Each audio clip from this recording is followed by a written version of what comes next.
Oi. Estão me enxergando e me escutando agora? Melhorou bastante. Ah, então tá. Então era a rede que eu estava que era ruim. Bom, eu vou retomar então a tela e vou repetir o início para quem perdeu.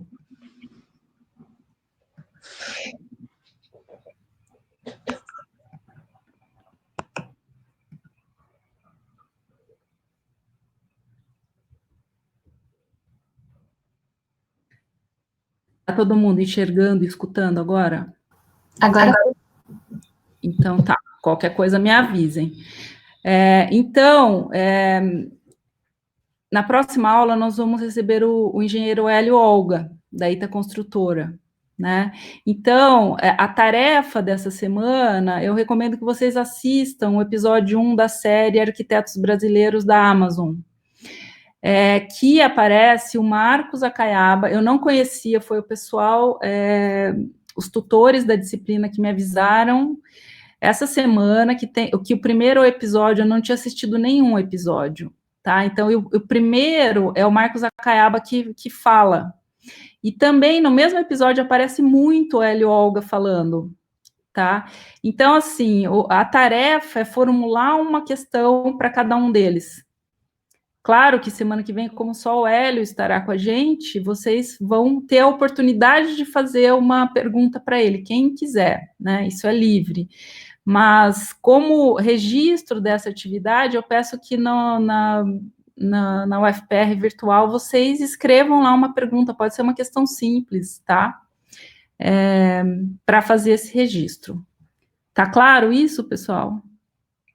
Eu sei que nem todo mundo tem a Amazon, mas tem a possibilidade de assinar gratuitamente por um mês, né? Ou vocês podem conseguir conversar com os amigos para conseguir assistir de algum amigo. Estão conseguindo acompanhar? Estão me escutando? Sim. Então tá. Qualquer dúvida sobre isso, entre em contato com a gente.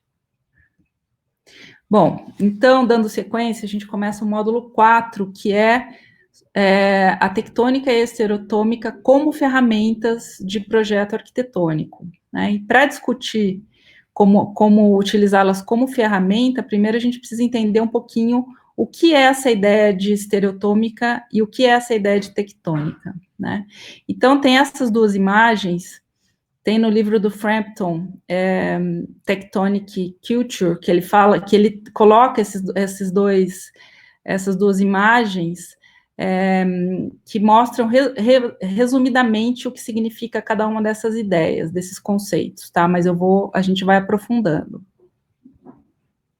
Então, Semper, que é um teórico do século XIX, classificou o ofício de construir em dois métodos fundamentais: a tectônica de armação, que é essa que a gente está vendo aqui, na qual leves componentes lineares, né, a gente está vendo várias peças lineares que estão aí de madeira, que são unidas para formar uma matriz espacial. E a estereotômica de fortificação, onde massa e volume são formados conjuntamente através do empilhamento de elementos pesados, como blocos de pedra ou tijolos maciços, gerando objetos monolíticos. Então, são ideias muito diferentes. Aqui a gente está vendo elementos empilhados, trabalhando a compressão, e, no exemplo anterior, elementos lineares, né, trabalhando a tração e flexo-compressão. Então, aqui, vamos discutir o que seria, então, essa ideia de tectônica em arquitetura. O termo é emprestado da geologia, todo mundo conhece, né, a teoria que estuda o movimento das placas continentais. E em arquitetura, tectônica é frequentemente definida como arte da construção, né? Alguns autores, inclusive Frampton, cita, né, a tectônica como arte da construção. E para que a gente consiga entender um pouquinho melhor, é interessante essa ideia que vem do grego tecton, né, que significa carpinteiro, que tem a ver com tudo que a gente tem visto nessas últimas semanas. Então, aqui a gente vê 2 carpinteiros trabalhando. Tectônica deriva também do termo assemblagem, carpintaria, e aí a gente retoma a ideia de encaixes, assembladuras, esse termo que a gente viu na aula passada, quando a gente viu esses encaixes todos. Na carpintaria tradicional no Japão também, os encaixes. E sempre que a gente pensa em tectônica, a gente pensa em articulação entre partes. Então, várias partes na construção, lembrando do cavalinho de madeira que a gente viu na aula passada, e lembrando que quando a gente tem articulação, a gente tem nós vivos, a gente tem movimento. A gente viu muito isso também, vários tipos de estruturas, vários tipos de entramados, lembram?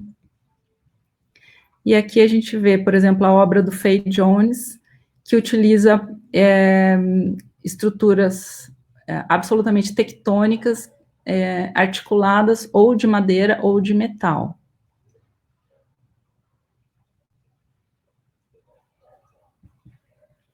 E estereotômica, da onde vem esse termo, né? Como é que a gente pensa como uma ideia arquitetônica? Bom, o termo vem de estereotomia, que significa recortar pedras, né? Então, corte em pedras. Também traz a ideia de fatiar algo maciço. Então, eu coloquei essa imagem aqui, que a gente vê um pedaço da terra mesmo, do terreno sendo retirada para possibilitar a construção de uma escada, de uma passagem, de uma abertura. Também traz essa ideia de escavar alguma coisa maciça, então retirar algo, né, de algo maciço. Então, por exemplo, algumas plantas, né, barrocas, a gente vê o puxê estrutural, que são esses elementos. Todas as paredes são estruturais, a gente não tem separação entre estrutura e vedação, né, tudo é estrutural, e o puxê estrutural são esses preenchimentos, e dá essa ideia de algo que é escavado, né, que é retirado de um bloco sólido. Então, essa ideia de elementos empilhados, trabalhando a compressão. Então, tem muita relação com as cantarias de tijolos, né, ou de pedras.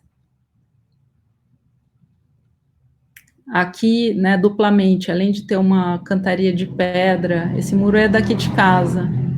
Gente, desculpa, tem 1 milhão de ruídos, tem moto, tem cachorro, tem filho, tem tudo, assim, mas é a vida. Bom, então esse muro sendo construído, mas para ele ser construído teve que ser retirado terra, né? Então tudo isso traz como ideias potentes para a gente pensar a arquitetura, a concepção da arquitetura. Professora? Oi. Essa ideia da estereotomia, ela também pode ser considerada para concepção de projeto? Isso está me lembrando aquele prédio do MIT do Stephen Hall, que ele concebeu como primeiro um bloco e daí ele foi cortando as coisas, né?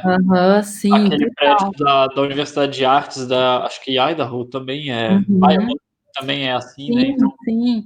Então, inclusive muitos arquitetos usam a estereotômica, a ideia de estereotômica de maneira consciente nos projetos mesmo. Muitos arquitetos, a gente vai ver hoje aqui, sim, como ferramenta de concepção da arquitetura, né? Eu estou exemplificando primeiro com esses elementos para a gente se aproximar mesmo, né, dessa questão.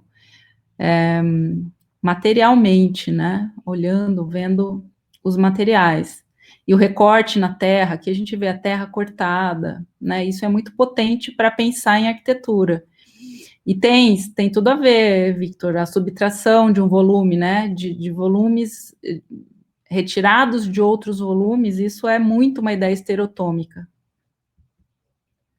Então, essa ideia de escavar algo maciço, né? Escavar, eu até reforcei ali o cavar, que pode ser a terra, né? O terreno, inclusive. Então, como nesse exemplo aqui, que a maioria de vocês deve conhecer essa casa do Una, né?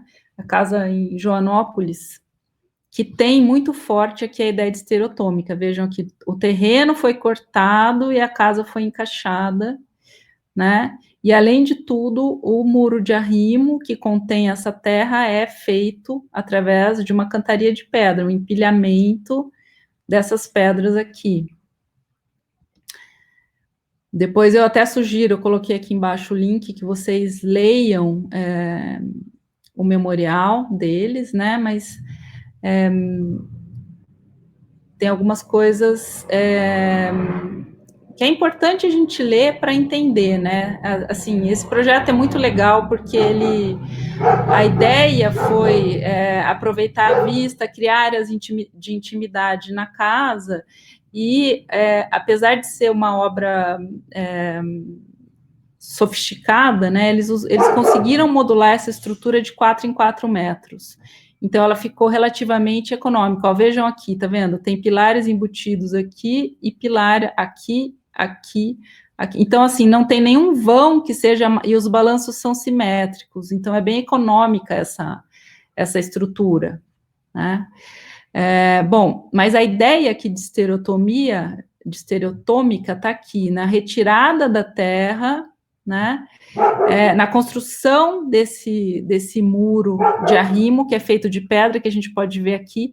Então, essa escada de acesso, ela está sendo mostrada aqui, né, nesse corte, e a casa, ela se relaciona com esse muro todo que foi criado aqui, criando diferentes pátios, né? Então, tem esse pátio aqui, que é um pátio mais privado, que atende os quartos, esse outro pátio, que é um pouco mais generoso, que está conectado com a área social, e depois tem um pátio mais restrito, que é para secar roupa, né? Mas isso tudo tem uma conexão visual grande e qualifica essa área interna, né? Vejam lá a pedra lá no fundo, esse muro de pedra está correndo lá pelo fundo e toda a vista da casa e o sol está para o outro lado, está para esse lado aqui.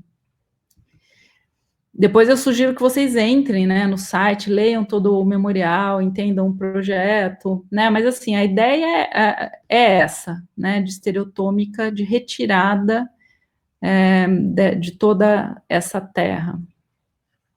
E foi trabalhado como cortes e aterros, né? Tudo que foi retirado como corte aqui para abrir todo esse volume foi usado aqui como aterro. Então, não foi trazido terra de fora. As pedras também foram recolhidas do próprio local. Se vocês lerem depois o memorial dos arquitetos, vocês vão ver. Tá? Então, traz essa ideia. Aqui eu achei muito bonito, que eu fui pesquisar e vi que tem o pátio aqui, logo que a casa ficou pronta, e aqui depois de anos de uso, né, com a vegetação toda do terreno crescendo, mostrando a passagem do tempo, né, nas pedras. Eu acho muito legal isso, assim.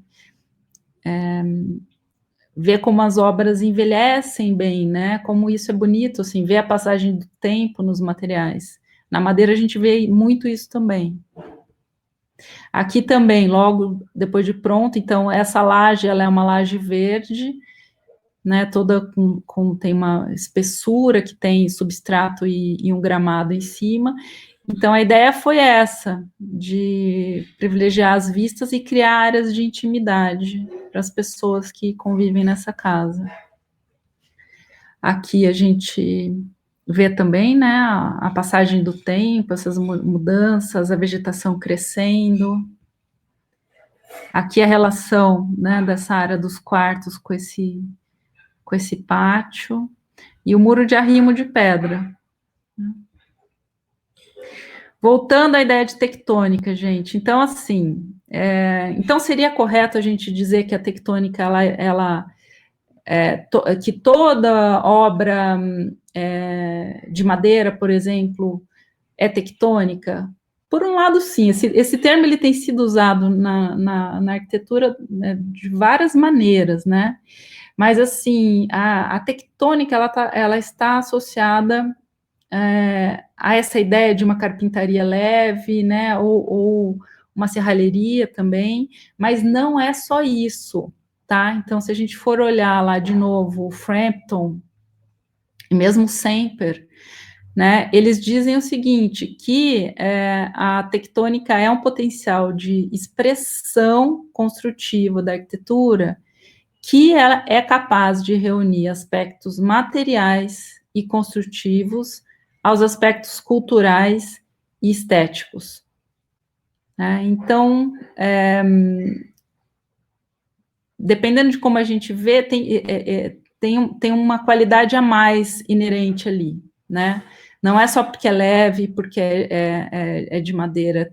Existe algo mais profundo colocado, tá? E daí o Hélio Pignon, né, que também é um teórico contemporâneo, ele fala disso que está aqui embaixo, né, que é a tensão entre como se constrói e como se vê.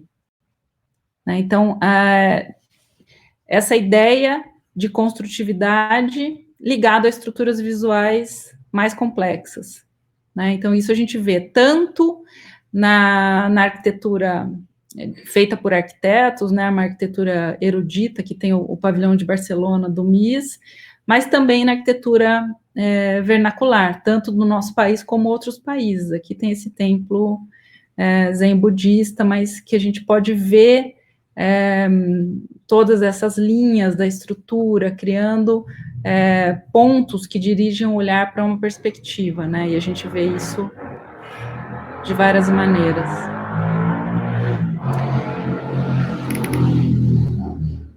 E aqui, por exemplo, essa obra que o Sesc Pompeia, alguns de vocês devem conhecer, né, ter ido até lá, a Fábrica de Pompeia, que é um projeto da Lina Bobardi, com colaboração do André Weiner e do Marcelo Ferraz, que hoje são Brasil Arquitetura. E aqui a gente vê também toda a parte estereotômica e a tectônica, e a relação entre elas. Existe uma tensão, né, no olhar. E dentro de uma mesma obra de arquitetura, tanto a tectônica quanto a estereotômica estão presentes, né? Isso varia muito de acordo com o clima, materiais disponíveis em cada região, desde uma condição em que a estereotômica, né, a parte pesada predomina, então numa casa, por exemplo, toda feita de alvenaria ou de alvenaria de pedra ou de tijolos, né, até uma situação em que a parte pesada se reduz aos pontos de fundação, como na casa tradicional japonesa, e como a gente pode ver, por exemplo, na casa do Hélio Olga, na casa Olga, né, que são poucos os pontos de fundação onde a arquitetura se apoia, onde toda a arquitetura que é predominantemente tectônica, naquele caso, se apoia. Então, aqui mostrando desde um exemplo super estereotômico, né, até um exemplo intermediário, em que a gente tem mais peso, né, e um embasamento de pedra, aqui, por exemplo, na arquitetura tradicional chinesa. Professora, naquela casa islandesa, imagina, a parede de madeira? A parede, aqui, em alguns trechos só é de madeira, mas tem pedaços de pedra também, Victor. Ah, entendi, tá. Mas, assim, predomina a parte estereotômica, né? A gente vê até uma estrutura, tem algumas partes de parede de madeira, a estrutura da cobertura mas, assim, a partir do momento que em cima dessa estrutura de madeira é colocado terra e plantado grama, já também remete à ideia de estereotômica, né? Entendi.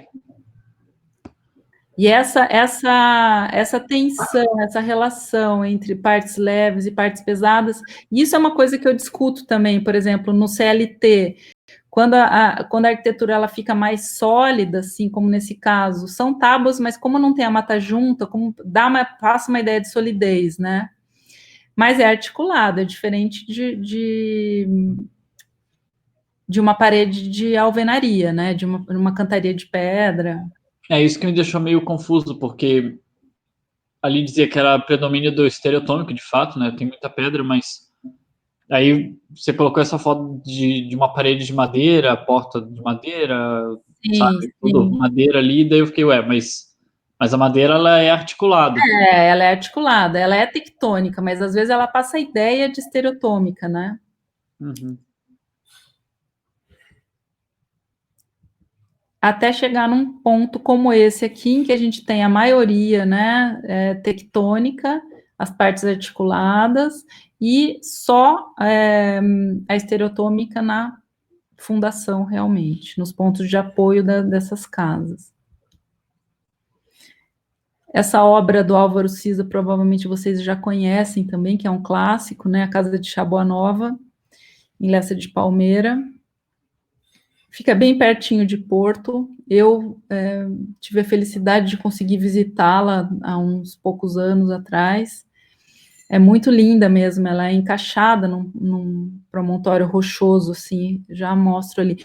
Então, assim, ela é toda, até a metade aqui, ó, ela brota dessas pedras construída de concreto, né? E depois desse ponto para cima, ela é toda de madeira, toda articulada, né? Então, a gente vê aqui, né? Aqui dá para ver direitinho, ó, a parte de concreto, e aí começa a estrutura de madeira, com essa prancha belíssima, né, de detalhamento e tudo mais. A luz zenital. E aqui a gente vê. Eu repito muito isso, né, de mostrar a relação entre tectônica e estereotômica, para que a gente comece a treinar o olhar, começar a olhar as obras e já perceber, já começar a fazer uma leitura. Bom, o que aqui é tectônica e o que é estereotômica? E na hora de projetar também, o que no meu projeto é estereotômico e o que é tectônico? De que maneira eu posso usar isso para pensar o projeto, para conceber o projeto de arquitetura? Então, aqui que é esse promontório rochoso, né? Então, veja como o Cisa fez até esse, né? Em alguns trechos tem essa parte de concreto e aí a parte de madeira flutua por cima disso. Tem essa outra obra dele também, em que a gente vê essa relação entre o estereotômico e o tectônico, né, de diversas maneiras diferentes. Aqui a gente vê que sempre tem um pedaço rente ao solo, né, que é ou de concreto ou uma cantaria de pedra, e acima disso começam os elementos tectônicos.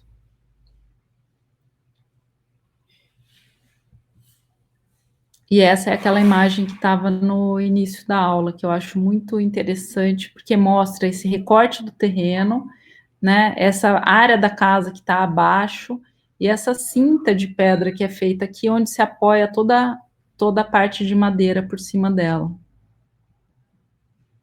E aqui a gente pode ver uma imagem, né, do desenho.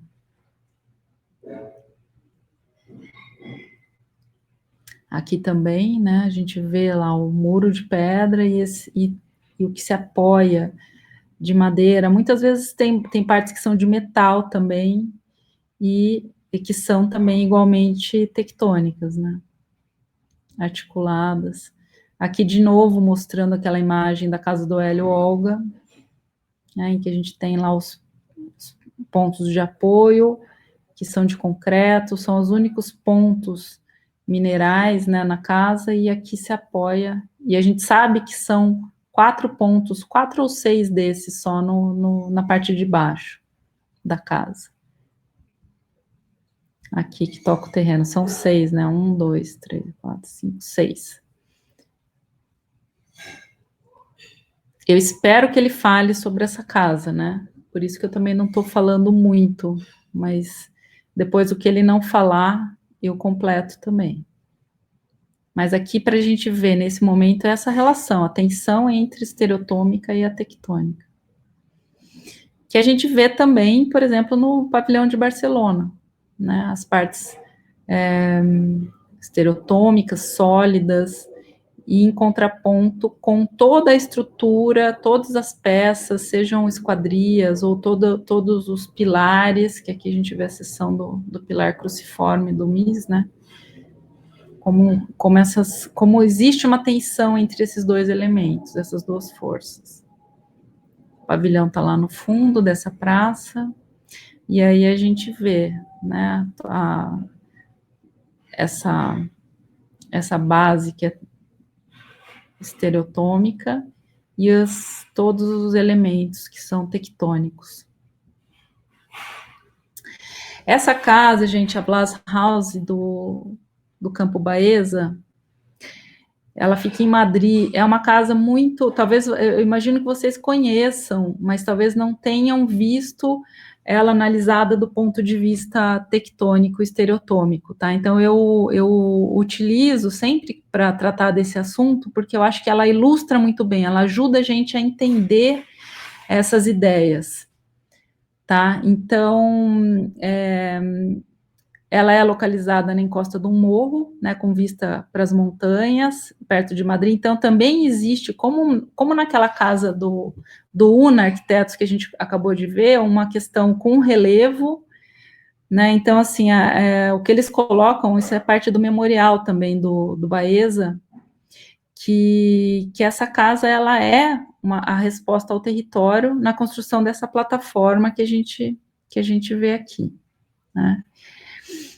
Então, o que foi construído primeiro foi uma caixa de concreto que se transforma nessa plataforma sobre a qual se apoiar, né? E essa caixa transparente, essa caixa aqui embaixo, transparente, colocada em cima dela, coberta por uma estrutura leve de aço pintada de branco, que foi posicionada sobre esse pódio.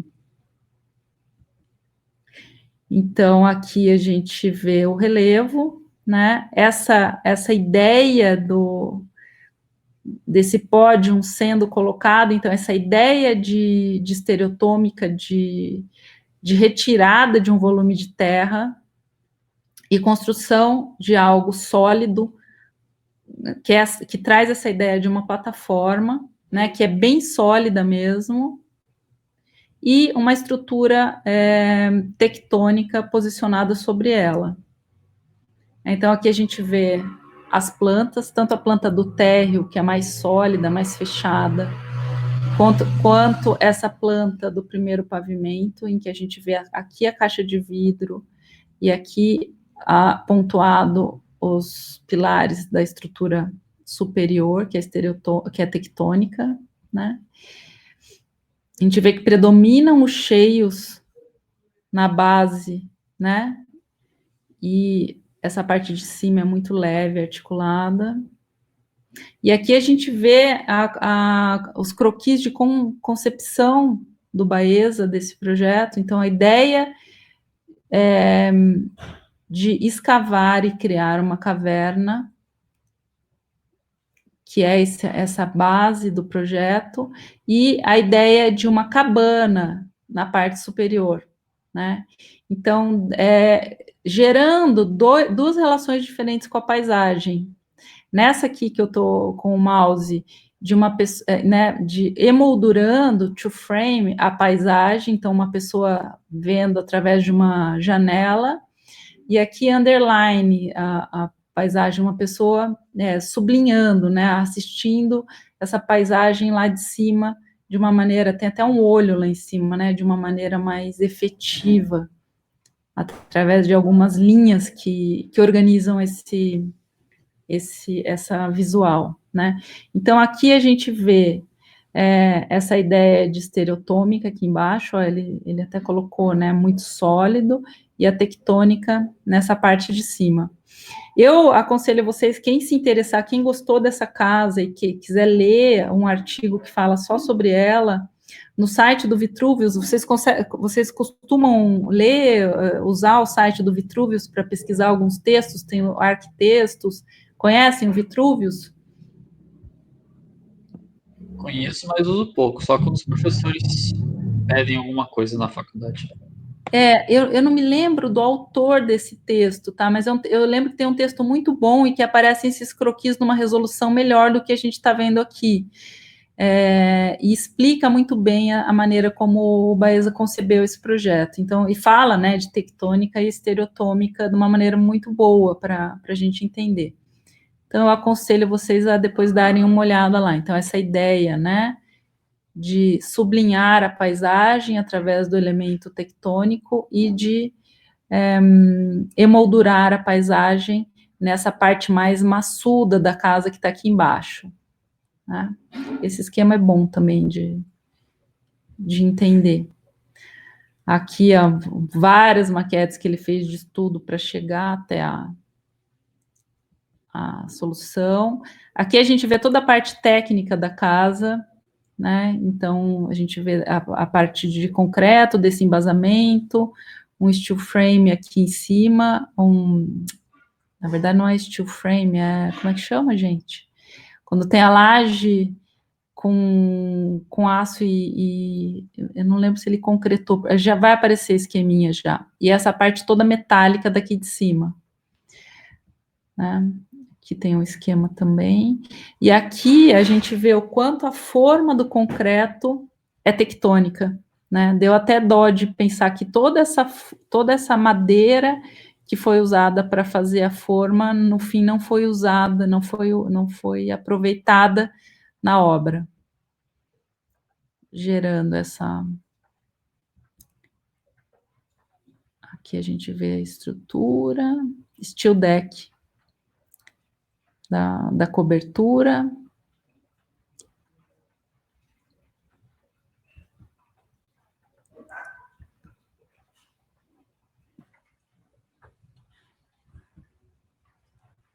Tem coisa que não precisa nem dizer nada, né? É só a gente só ver. Claro que a gente está falando aqui de uma arquitetura de uma elite, né, gente? Mas a gente tem que pensar que boa arquitetura a gente tem que fazer sempre, né, em todos os contextos, mas são coisas que nos ajudam a pensar, né, mesmo que criticamente. Aqui.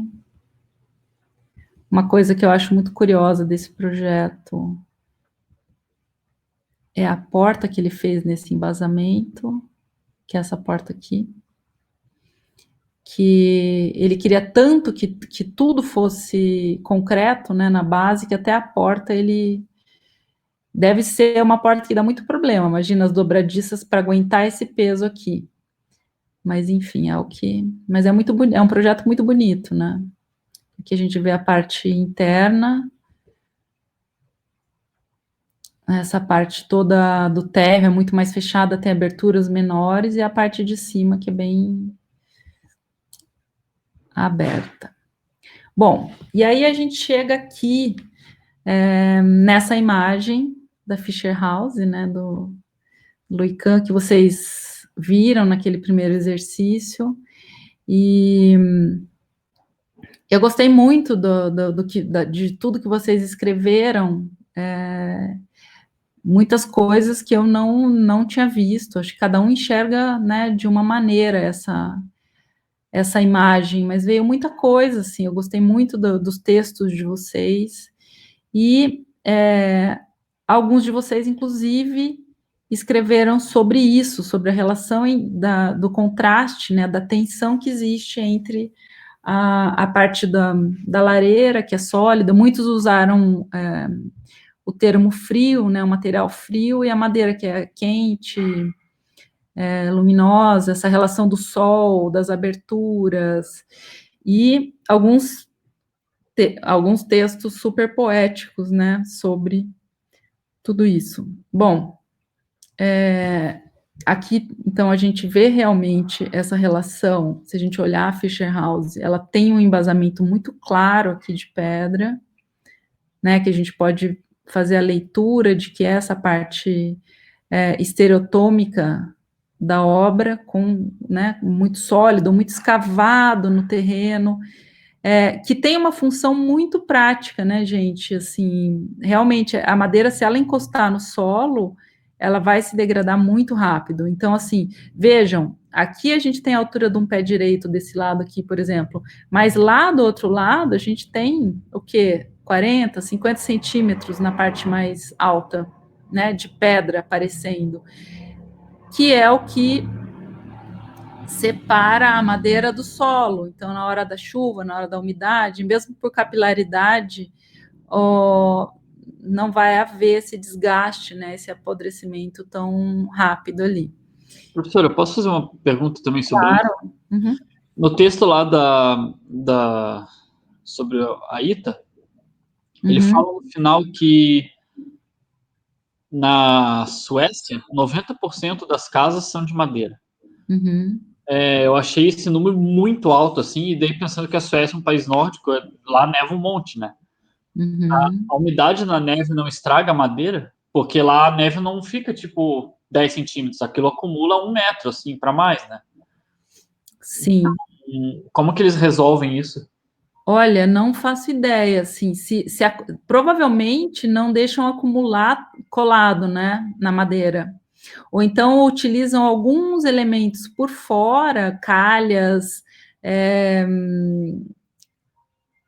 alguma coisa que impeça que essa neve fique colada, sabe? Mas é uma boa pergunta, assim, é uma coisa que inclusive a gente pode perguntar para ele semana que vem. Seria uma boa que você perguntasse, Victor, porque aquele texto é da Dominique, né? Mas ficou claro ali que o Hélio Olga fez uma viagem junto com ela e que eles vivenciaram todas essas construções juntos, né? Porque eu realmente não sei como é feito para tem muitos lugares em que a madeira é revestida por fora com outros materiais, tá? Até placa cimentícia, essas coisas. Então, assim, não sei se é o caso, tá? Mas é uma boa pergunta, assim. Inclusive, teve bastante gente notando aqui na Fisher House esse elemento aqui do canto, né? Que eu acho ele muito curioso. Eu nunca encontrei nada que explicasse o que ele é, tá? Eu às vezes fico pensando, será que não eu só acho que não é o que eu pensava, porque ele está aqui, né? Eu imagino que ele esteja aqui. Então ele está numa parte muito alta, porque se ele estivesse numa parte mais baixa do terreno, e aquela árvore ali provavelmente é essa aqui, né? Se ele estivesse numa parte mais próxima da porta principal, de acesso, por exemplo, eu diria que isso aqui poderia ser um lugar de colocar, por exemplo, garrafa de leite, e o leiteiro vem por fora e coloca, sabe? Você troca, põe a garrafa de ontem, pega uma garrafa no outro dia, ou então o pão, essas coisas, né? Imaginar que essa casa foi construída de 60 a 67, né? 1960 a 1967. Que havia esse tipo de entrega, leite, jornal. Então, aqui a gente vê essa relação, essa outra imagem, né? Esse contraste entre as partes pesadas e as partes leves. Bastante gente reparou também que esse banco ele fica em balanço, né? Então ele faz parte da estrutura, ele está engastado nessa estrutura. Ela é toda pensada. Se a gente for olhar, é um lugar também que tem um clima que varia muito, né? E quando é frio, é muito frio. Então, tem várias partes dessas janelas que são fixas e provavelmente algumas poucas que são de abrir para poder fazer ventilação desse espaço.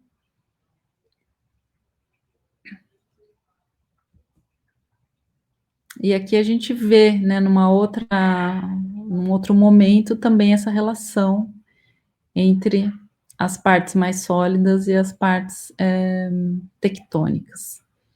Bom, eu vou interromper aqui, que essa é a primeira parte do que tem para a gente conversar hoje, mas tem uma outra parte também. Peraí, como é que interrompo? Pessoal, alguém quer comentar alguma coisa sobre essa primeira parte?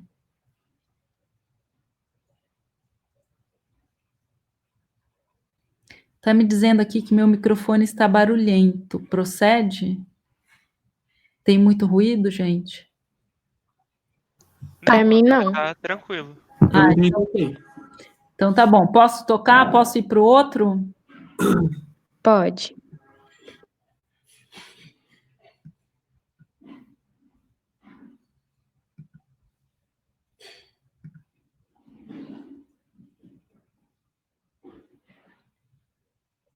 Espera aí, gente, que eu vou ter que dar uma olhada lá, porque o outro sumiu daqui, só um pouquinho.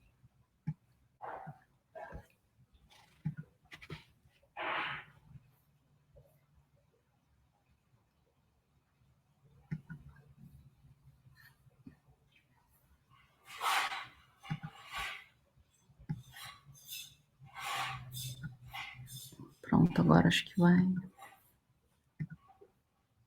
Ah, beleza.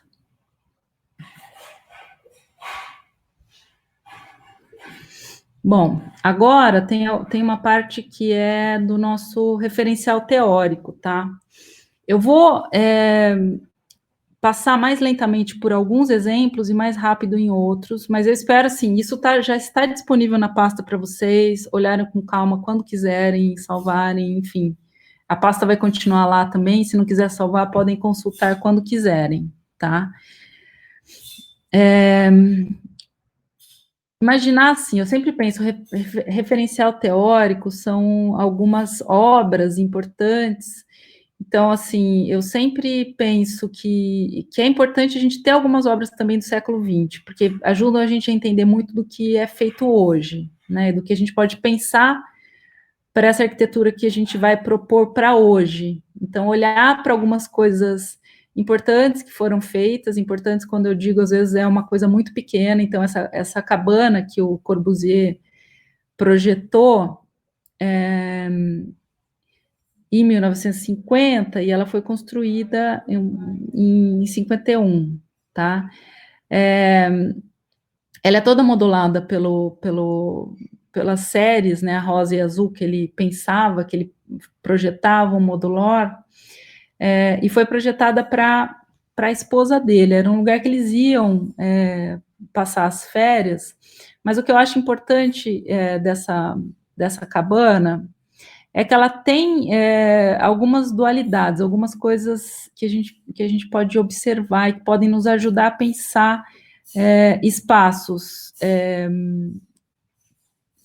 pequenos, né, espaços restritos.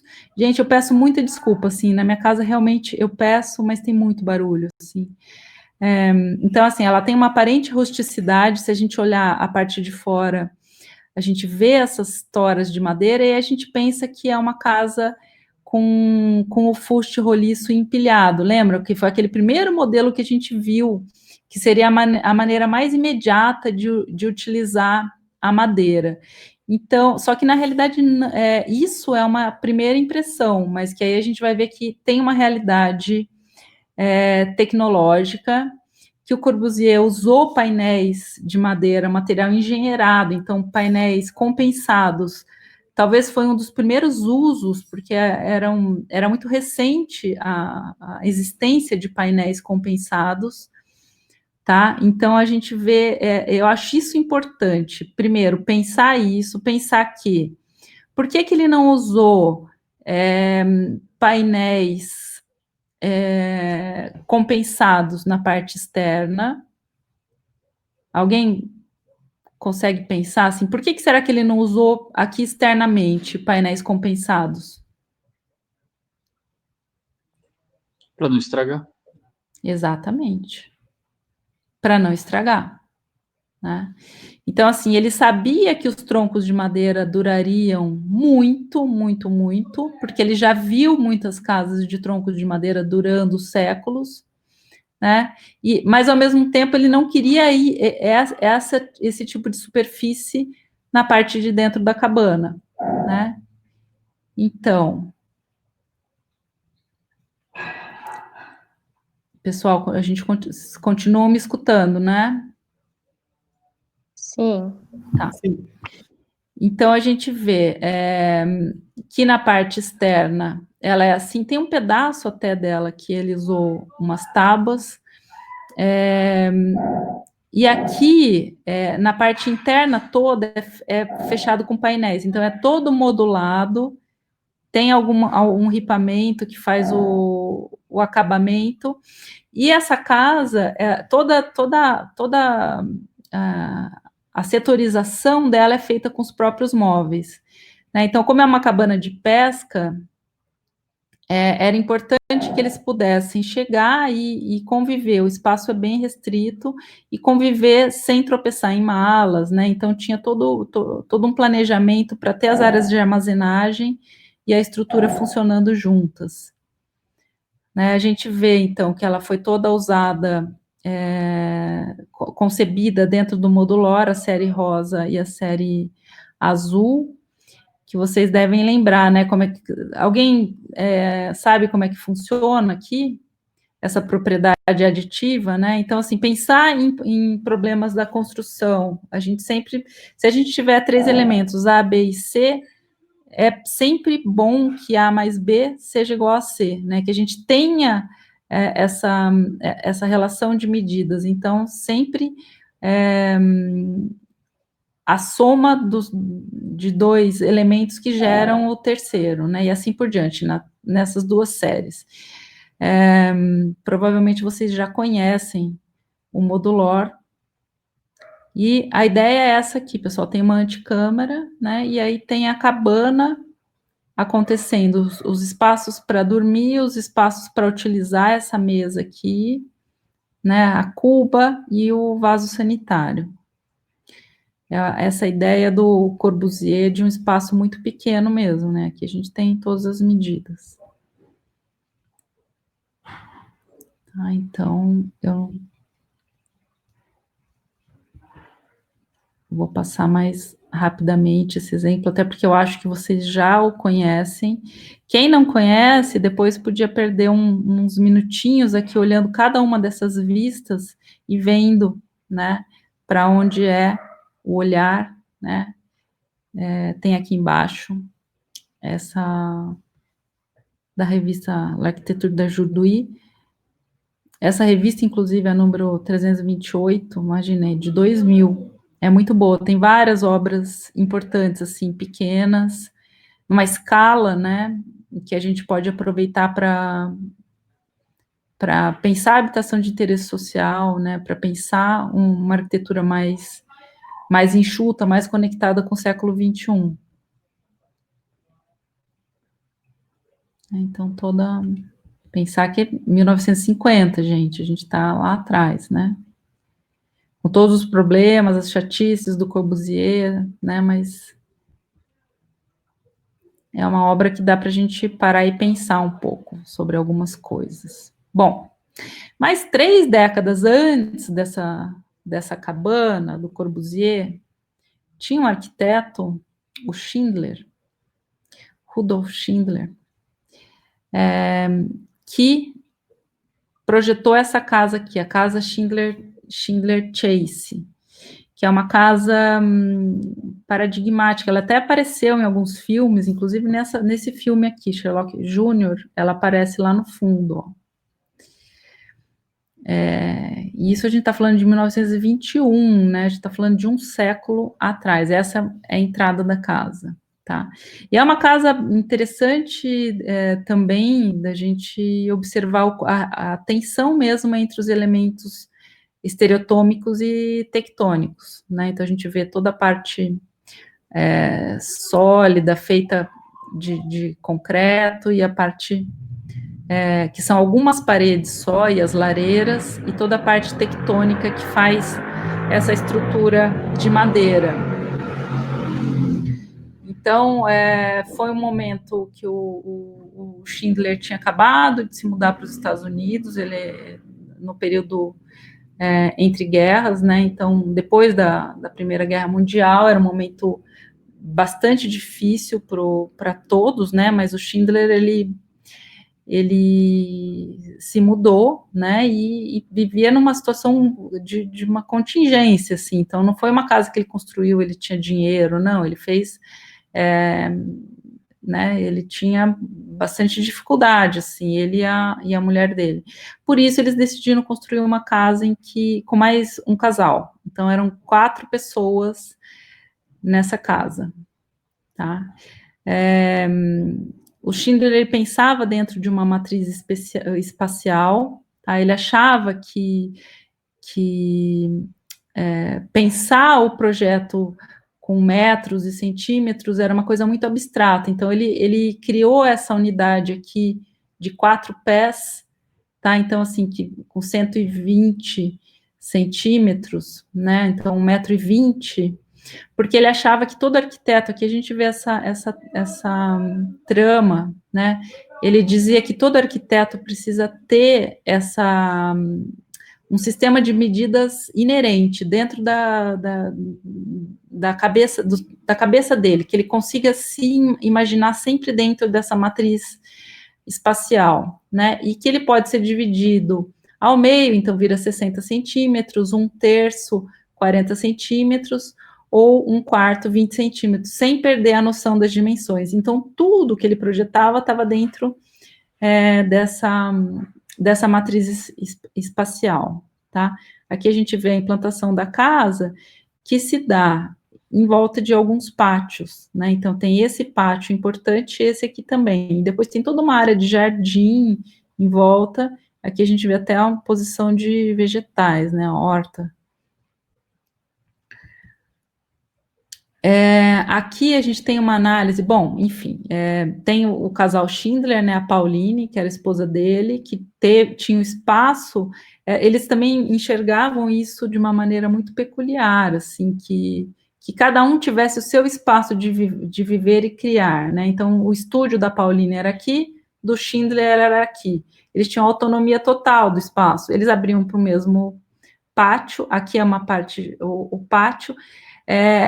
Esse trabalho aqui de desenhar o diagrama da distribuição das lareiras, né, dentro dos ambientes da casa, foi feito pela Mariana Guzmão, que hoje em dia é uma arquiteta, né, ela foi me orientando a DC há muitos anos atrás, eu não vou saber dizer para vocês quanto, e ela desenvolveu essa análise aqui. Tá, então a gente vê do casal Schindler, esses 2 estúdios, e do casal Chase, esses 2 estúdios aqui, voltados para outro pátio. A garagem e a cozinha era uma área comum, o acesso, e tinha um quarto de hóspedes que os 2 casais podiam utilizar, né?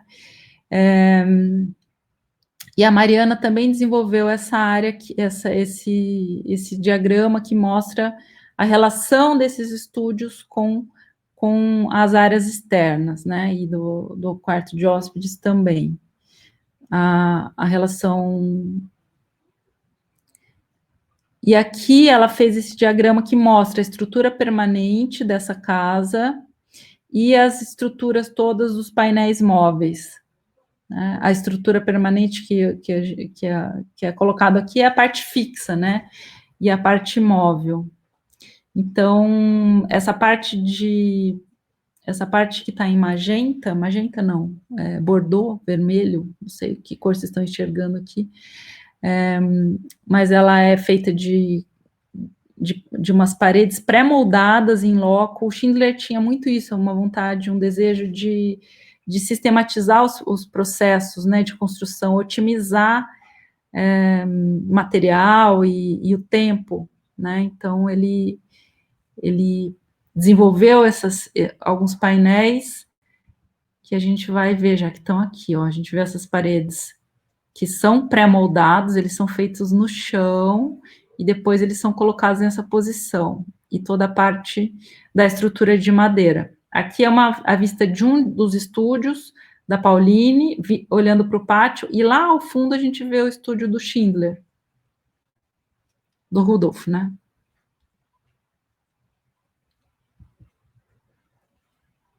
Aqui é a mesma coisa. Bom, olhando aqui esse estúdio, a gente vê que tem alguns painéis que são transparentes e outros que são opacos, que a gente tem alturas diferentes de pé direito, que são possibilitadas por esse sistema construtivo que o Schindler criou e que foi absolutamente inovador. Por quê?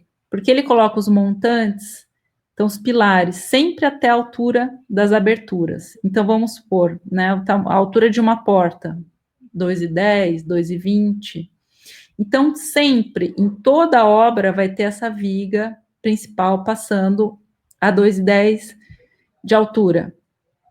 Acima disso, é possível ter o que ele chama de clerestórios, são essas áreas que iluminam a casa, a obra, né, em diferentes pontos, com diferentes alturas, né, então às vezes você tem o pé direito mais alto, porque essas peças que ligam essa viga, que é a cinta que está na casa toda, com diferentes alturas de vigas lá em cima. Não sei se isso está ficando claro para vocês. Tá, que gera lanterninhas de 7 a 40 centímetros aqui em cima, né? Então, o que acontece é que essa cinta, ela se transforma em vigas treliçadas, porque a partir do momento que você tem essa viga aqui embaixo, na altura sempre das portas, né? E depois tem uma viga lá em cima, e tem essa distância, seja qual for essa distância, isso acaba criando uma viga treliçada, mais resistente.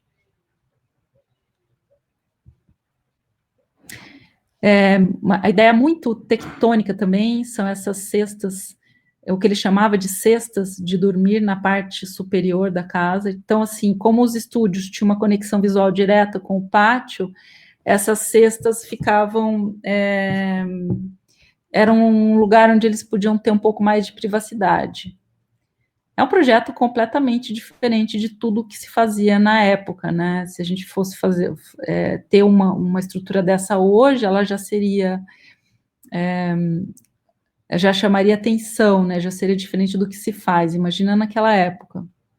Então, aqui a gente vê essas cestas, aqui a gente vê uma outra com a escada, são diferentes momentos, tá? Se a gente for procurar em vários registros, tem momentos que elas estão abertas, assim, com trepadeiras, e tem momentos que elas são fechadas. Aqui, por exemplo, nessa imagem, tá tudo... Essa casa eu nunca visitei, tá, gente? Mas eu sempre peguei imagens em vários lugares, assim. Então, o detalhe das cestas... Aqui, logo que ela foi construída, né, recém-pronta, em 1923, eles estavam reunidos. Aqui a gente vê essa parte toda técnica da estrutura de madeira, da relação entre as partes mais sólidas. Aqui essa prancha de detalhe é o que o Schindler chama de Schindler Frame. Tá? Na época não deram muita bola para isso, mas hoje em dia tem muita gente que estuda esse sistema porque ele é meio genial, assim. Tá? Então, assim, o sistema todo ele era representado por essas duas pranchas e dava para aplicar isso em muitas situações diferentes, tá? Então a gente vê detalhe da cobertura, o linóleo colocado em cima, impermeabilizando, e é muito muito bacana ver que essa casa continua até hoje lá, né? É uma casa de madeira que tem 100 anos, é uma coisa muito bacana, né? E a laje, pessoal, era feita de madeira também, isso aqui, ó, esses planks. Tá vendo? Planks, com essas ranhuras na parte de baixo, com encaixe, né, macho e fêmea, e com o linóleo por cima, e claro que apoiado sobre vigas, né? E daí ele critica a maioria das casas, já desde aquela época, lembra que a gente viu na aula passada o balloon frame e o sistema plataforma, né?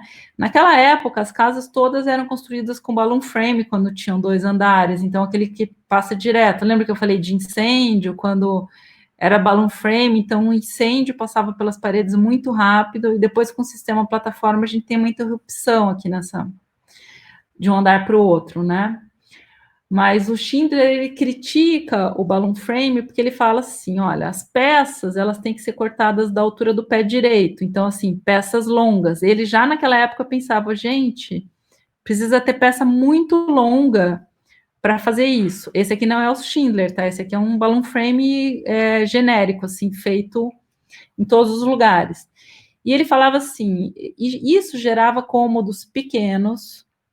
Se a gente for olhar, a maioria das casas no sistema balloon frame ou plataforma tem cômodos pequenos, então os vãos são pequenos, tem grandes áreas de paredes, as aberturas, portas e janelas são pequenas, né? Vocês já viram, alguns tiveram até aula com a Fabiola, né, para calcular a verga, para abrir janela no sistema no nude frame, né, pessoal? Acho que o pessoal já entende que é difícil abrir grandes, né, aberturas. E as divisórias são sólidas, né? Então não tem uma. É difícil você abrir vãos para a parte externa, como, por exemplo, o Schindler fez nessa casa.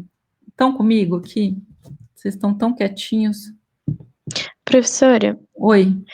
quando você diz que o sistema dele é bastante estudado ainda hoje, você diz o sistema como um todo ou a parte ali que você falou do bolsão, de iluminação? Porque aquela parte ali de iluminação que ele cria aquela cinta, né? Aham. Até hoje, você ir numa casa que tem aquele tipo de iluminação é moderno, né? Assim, até hoje você não vê muito, né?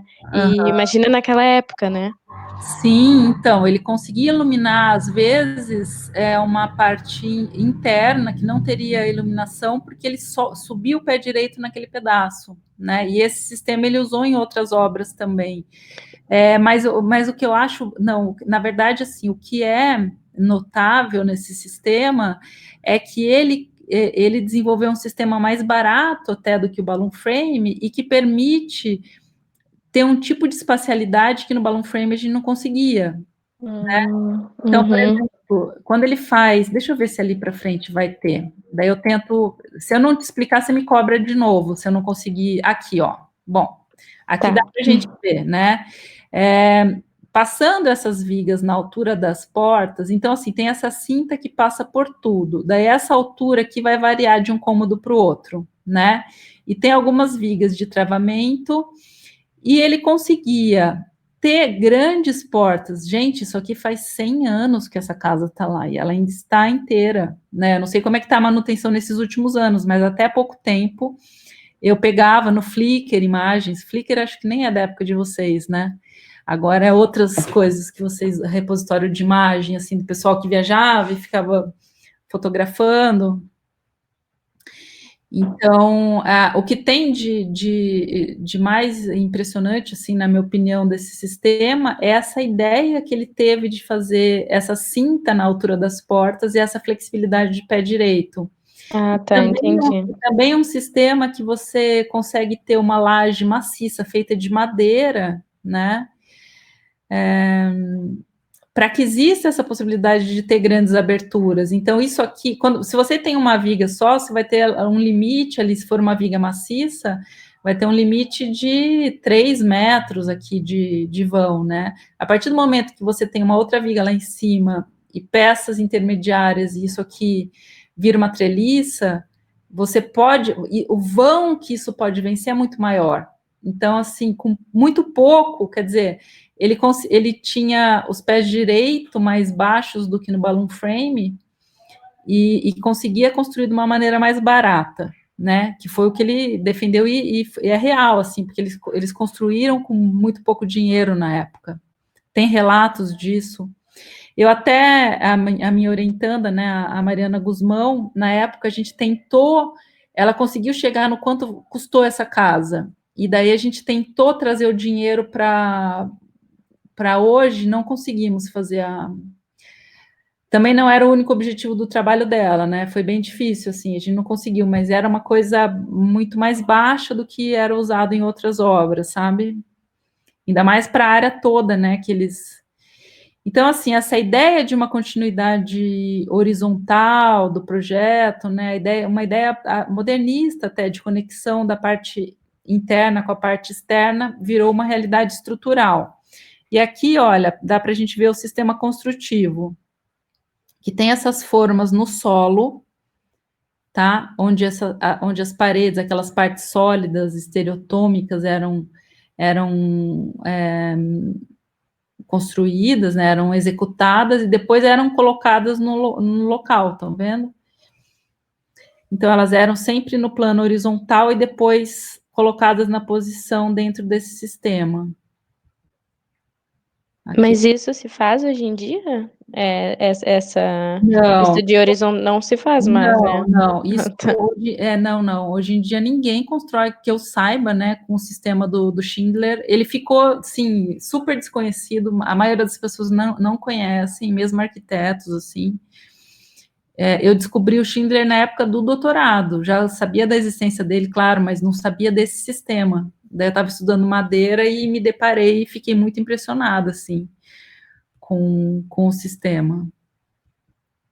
Né? Então, a gente vê aqui, por exemplo, retomando, né, essa ideia de relação entre a estereotômica e a tectônica. Depois, assim, se puderem, na minha tese, que está lá no material também de vocês, se uma hora qualquer vocês tiverem interesse, tem ali bastante falando dessa casa também, explicando o sistema, né? Tem bastante as pranchas num tamanho bom de olhar detalhe. Então, aquelas diagramas das lareiras que a Mariana fez, é porque tem sempre a lareira interna e externa, porque eles gostavam também de usar os pátios, né?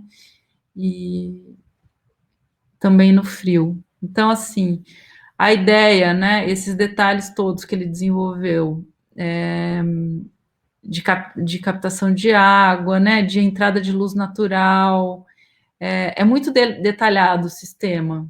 As tábuas, então ele consegue fazer uma cobertura plana. As tábuas são sempre revestidas com linóleo, que é uma manta, né, plástica, assim.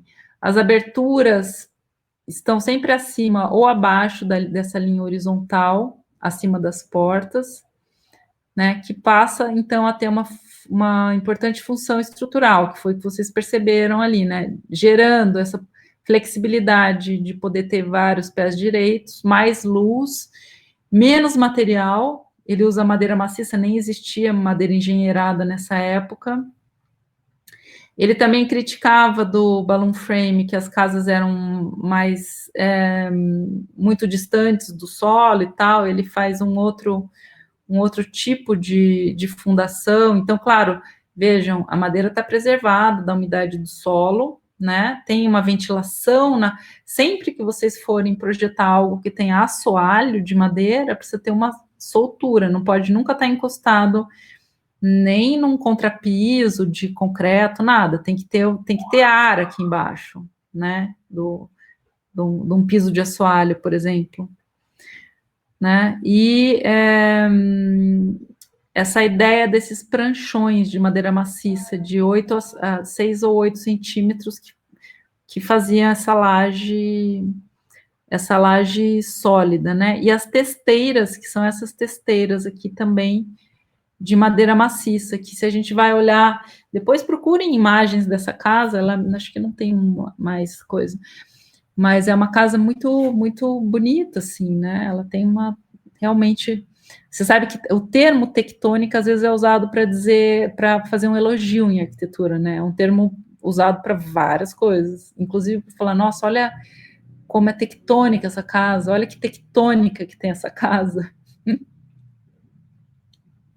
Bom, esse aqui é um projeto também que eu acho importante mostrar para vocês, que é um projeto da Lina.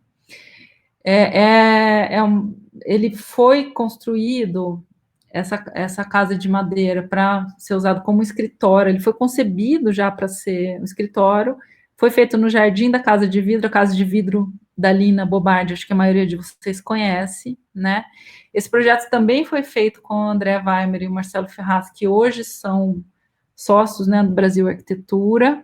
A estrutura dessa casa é de eucalipto, roliço, tá? Então, se a gente vai olhar, os pilares são de fuste roliço, de eucalipto, então é possível usar o eucalipto em obras que tem uma tectônica, uma plástica interessante. As paredes são de madeirite, então painel de madeira engenheirado. O piso é de madeira maciça.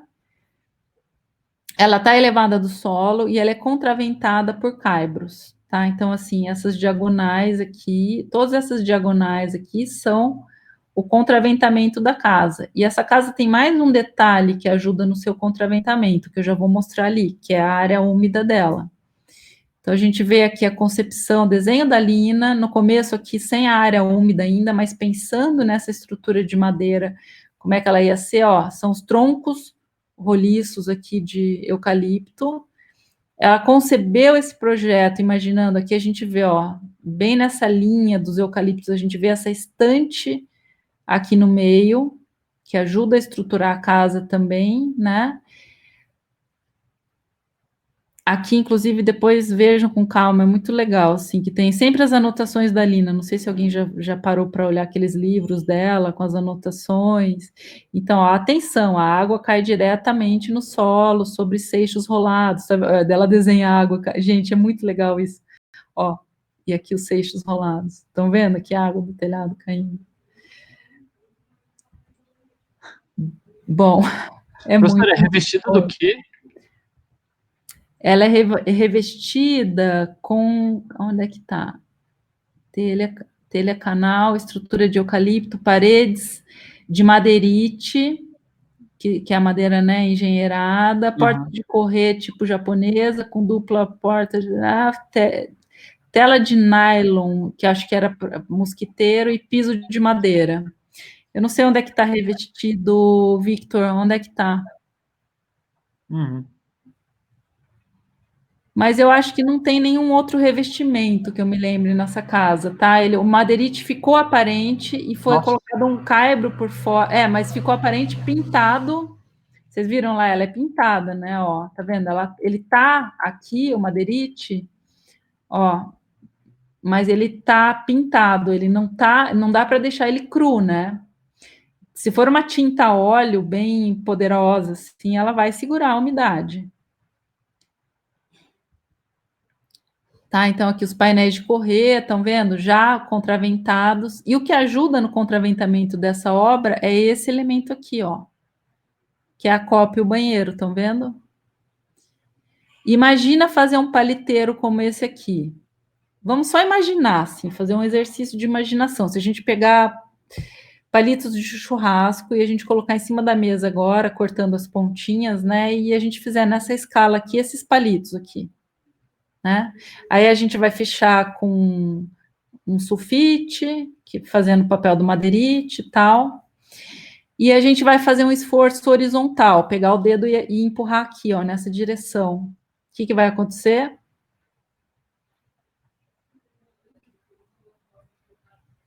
Pensando na maquete, gente, de palito de churrasco. Vai se mover, né? Seria o esforço do vento. Sim. Ele se moveria. Agora, quando você vai lá e resolve dois problemas em um só. Primeiro, resolve a área úmida, ó, e ainda com telhado verde, ó, o desenho da Lina aqui.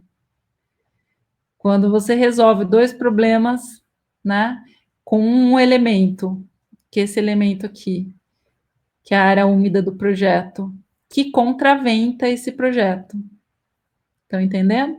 A partir do momento que você faz algo assim num paliteiro, e isso é chumbado lá de alguma maneira, parafusado, você aumenta muito a rigidez desse elemento. Então, além desses elementos de contraventamento aqui dos painéis, que contraventam o painel e ajudam a contraventar o sistema como um todo, esses painéis aqui de fechamento, ó.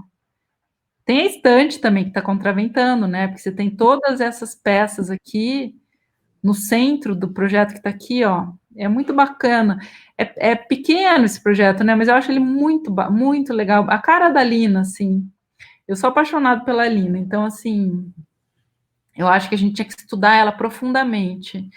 Não tem muito registro, assim, eu não vou procurar mais coisas sobre esse projeto. Então, a gente vê aqui ele sobre pilaretes que soltam do solo. Então, toda a parte do uso da madeira está corretíssimo, assim, né? Por isso que ele dura. Ó, o bambuzal do lado. Então, era uma área de escritório, de reunião, de bancada, né? Vocês viram lá na planta a setorização dele. Prof, oi. Oi. Eu não sei, eu acho que você estava indicando coisas na tela e pelo menos para mim o seu mouse não está aparecendo. Antes, naquela outra apresentação, ele aparecia, mas para mim não está aparecendo agora. Não sei se Não tá? Agora não está aqui aparecendo? Eu acho que você estava indicando as coisas na tela, mostrando a direção. Estou mostrando, tô com o mouse agora mesmo mostrando. Não está aparecendo. Ninguém respondeu, talvez, não sei se. E ele não está aparecendo para vocês. Eu achei que fosse só comigo também, mas para mim não tá. Então, e eu estou mostrando agora aqui as peças diagonais, então eu tenho que descrever um pouco melhor, né? Mas deu para entender ali onde é a estante?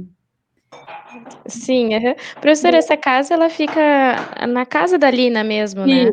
Fica no mesmo terreno lá, junto com a casa dela, mais afastado, sim, né? Mas no mesmo terreno. Uhum. E eu vi que você falou bastante dela, eu queria, já que a gente está falando de estereotômica e de tectônica, tem a igreja de Divino Espírito Santo de Uberlândia, não sei se você conhece, e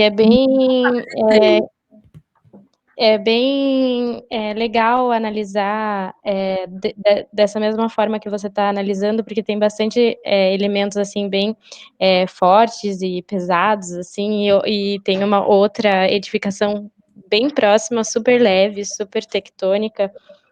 Que legal, então. E isso é uma ferramenta, né? Bacana a gente começar a lembrar dos projetos e pensar. Vocês sabem que assim, vocês podem elaborar projetos de pesquisa, né, de ter, fazendo análise de obras sob esse ponto de vista da tectônica e da estereotômica. Usar como uma ferramenta de análise mesmo, né?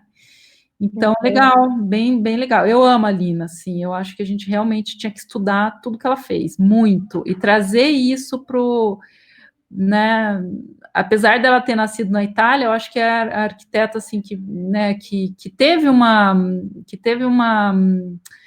reconhecimento aqui, reconhecimento aqui, né, e que reconheceu, que conseguiu usar na própria arquitetura questões regionais, né, que tem uma brasilidade, tanto que o Brasil Arquitetura, até hoje, o Marcelo Ferraz e o André Weimer, a gente olhar a Praça das Artes, olhar as obras deles, né, não todas, mas assim, muito do que eles fazem tem essa pegada também, tem uma coisa que não é só Brasil, é uma coisa de América Latina, né, coisa que assim, realmente eu sou apaixonada, eu acho que a gente precisa aprender e precisa resgatar, muito, assim. Mas que pena que meu mouse não está aparecendo, porque eu usei ele o tempo inteiro e não apareceu para ninguém, né? Eu achei que era só para mim, por isso que eu não falei nada. Não, vai saber, são probleminhas que dão aqui, né? Eu realmente não sei por quê. Eu achei que para você não. Eu achei que você sabia que não aparecia, mas tipo, sempre que você falava, era tipo, uma imagem que mostra a viga lá, né? Igual do Schindler. Daí, tipo, essa viga que ela tá falando. Aí quando você falou, quando a casa se movimenta nesse sentido. Eu imaginei que fosse o sentido do não, e até agora. Das setas do corte, sabe?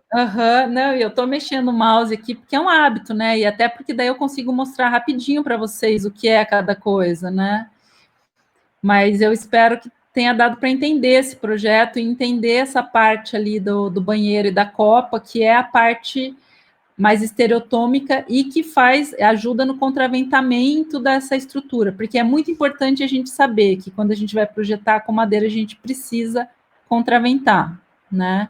Então, e tem várias maneiras de se fazer isso. Então, aqui de uma maneira muito simples, eles fizeram. Então, assim, essa é uma casa que eu aconselho, eu acho que a gente precisa mesmo ter como referência para esse projeto que a gente vai fazer agora na disciplina, né? Uma delas, assim, uma das importantes. Bom, vou seguir então, pessoal. Aqui. Essa é uma casa, também, assim, é uma casa maior do que a que vocês vão projetar, né? Ela tem 62 metros, mas também muito enxuta, econômica. Ela foi, é um projeto do escritório do Andrade e Moretim, né? De 98, e foi executada pela ITA, tá? Então, por isso também que eu quis mostrar para vocês.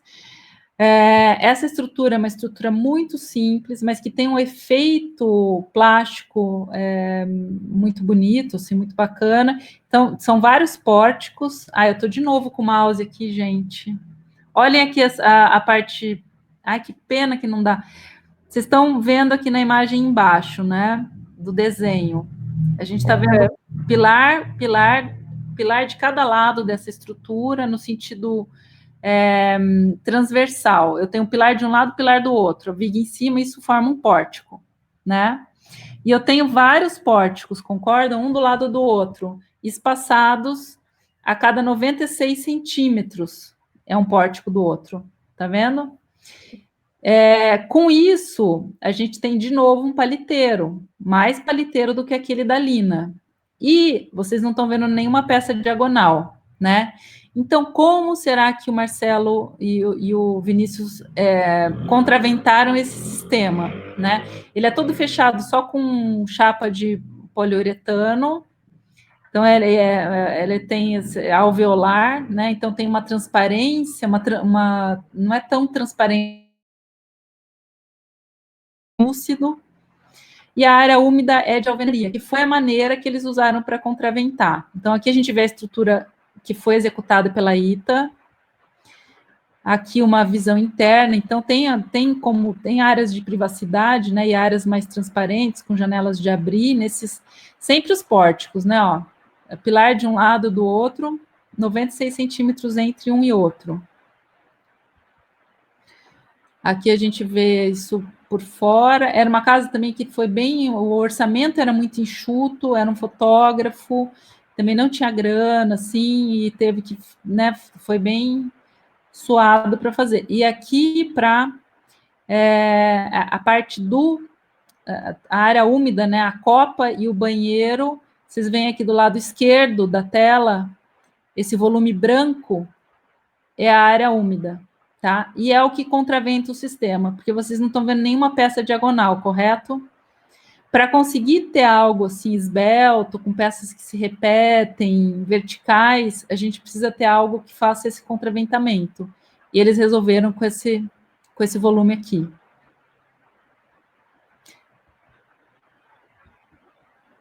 Bom, esses chalés do Zumthor ficam em Vals. Eu vou passar rapidinho, até porque eu mostrei já para vocês. É mais para encher os olhos, assim. Provavelmente, vocês todos, ou quase todos, conhecem as termas de Vals, né? Que ficam em Vals, na Suíça. Projeto do Zumthor também. E ele aqui, curiosamente, fez essa cabana para a esposa dele. São duas cabanas, né? Ele aluga. Um dia eu até fui ver, era caríssimo, assim, para ficar lá uma semana. E ele construiu essas duas cabanas com um sistema que é muito parecido, até o próprio CLT, né? Uma versão de um CLT, que dá essa ideia da madeira empilhada, né? Colada. O CLT a gente vai ter com o Alan Dias, que vai ser daqui 2 semanas. Ele vai vir falar quase que exclusivamente sobre isso, né? E o Victor tinha falado, né? Essa imagem aqui eu acho bem bacana de pensar, de olhar e ver a inserção disso numa paisagem pré-existente, né? Apesar de que eu acho que eles são muito grandes, assim, para a paisagem, mas tem uma relação forte com esse entorno, né? Mas sempre que eu vejo CLT, e sempre que eu vejo casas de tora, me remete muito a uma ideia de estereotômica, nunca de tectônica, tá? Apesar de ter ainda o movimento da madeira, né? Mesmo assim, esse empilhamento, essa ideia de empilhar e colar, me remete a uma ideia muito mais estereotômica do que tectônica. O que não tem problema nenhum, né? Eu acho que a gente pode pensar na madeira também, em alguns momentos, como um elemento de estereotômico.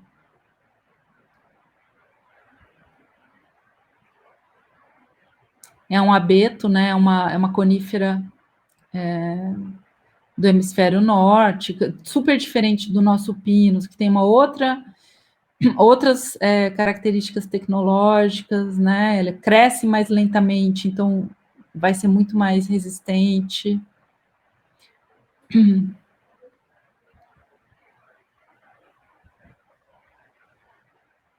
Depois, quem quiser, gasta um tempinho, assim, né? Olhando detalhes e tudo mais. Eu acho a escala um pouco estranha quando a gente pensa que tem uma igreja ali. Estão vendo? Eu estou de novo usando o mouse, achando que vocês...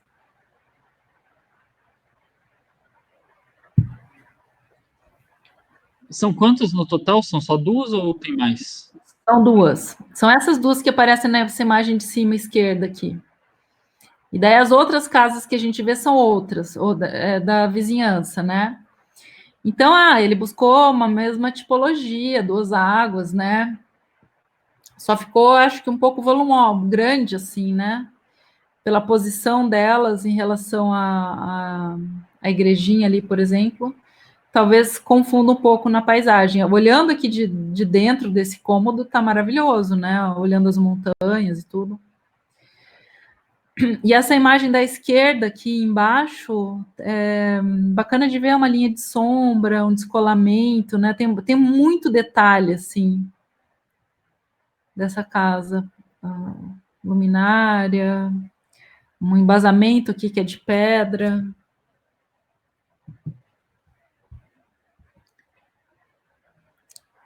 Essa paisagem é incrível, né? Meu sonho, gente, é passar uma semana na Termas de Vals. Não, eu nem queria ficar aqui nos chalés, eu queria ficar lá, dentro daquelas piscinas, imagina?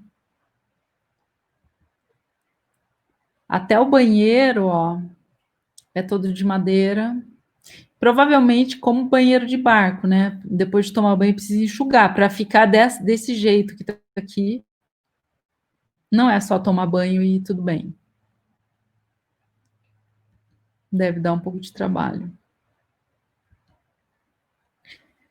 Bom, tá aqui, são esses 2 chalés, né?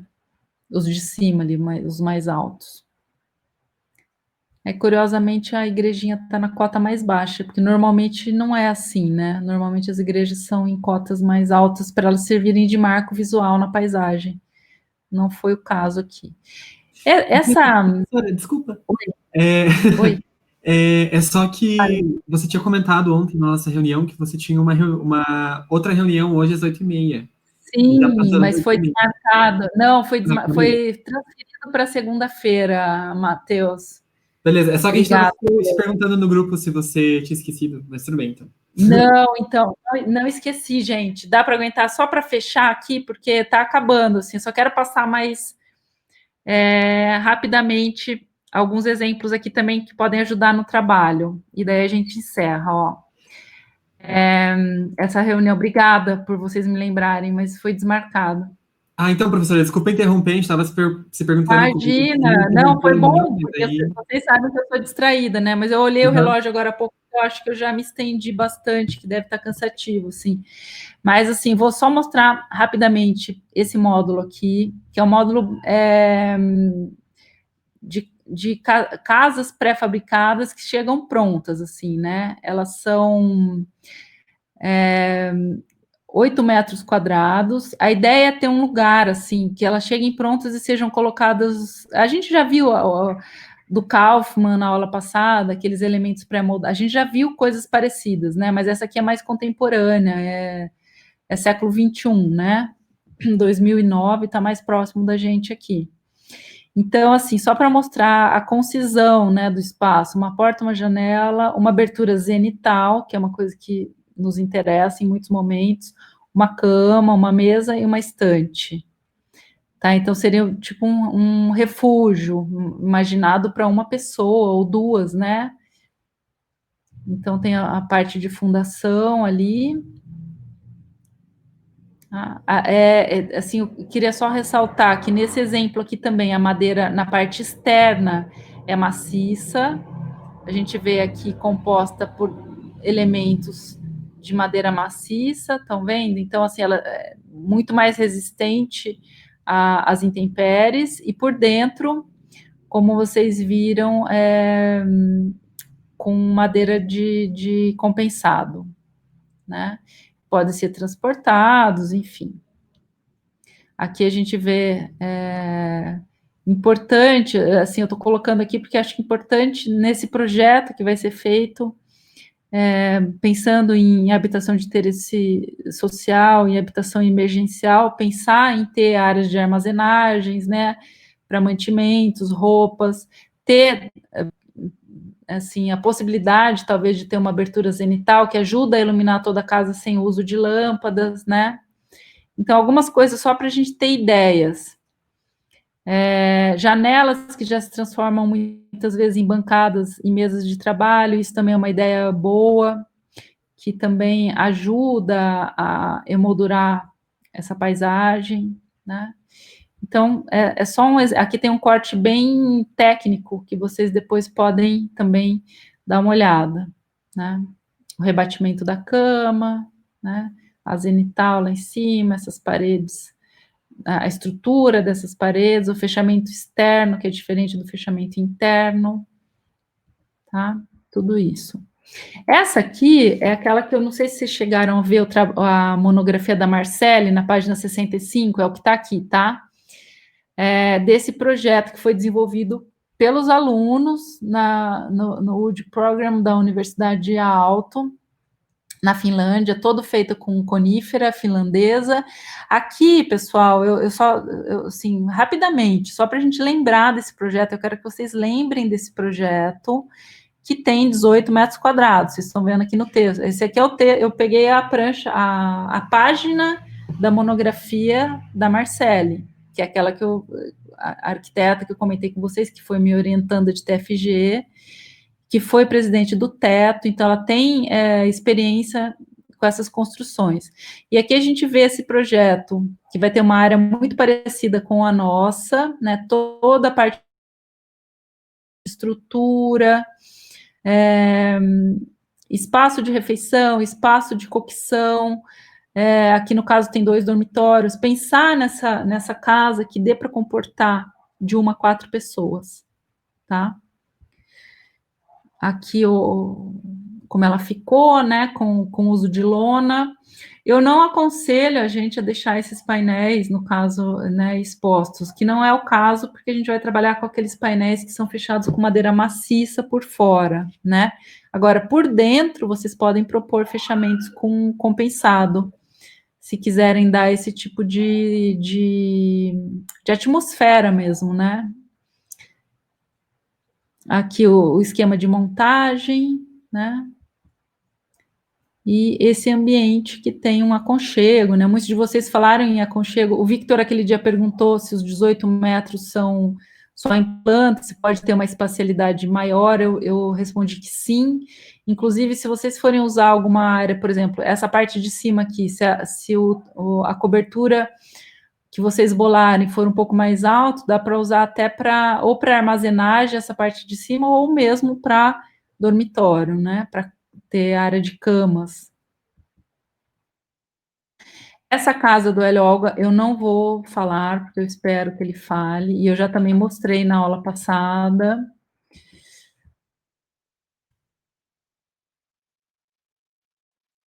Tem uma inspiração, né, na arquitetura japonesa. É muito bonito, gente.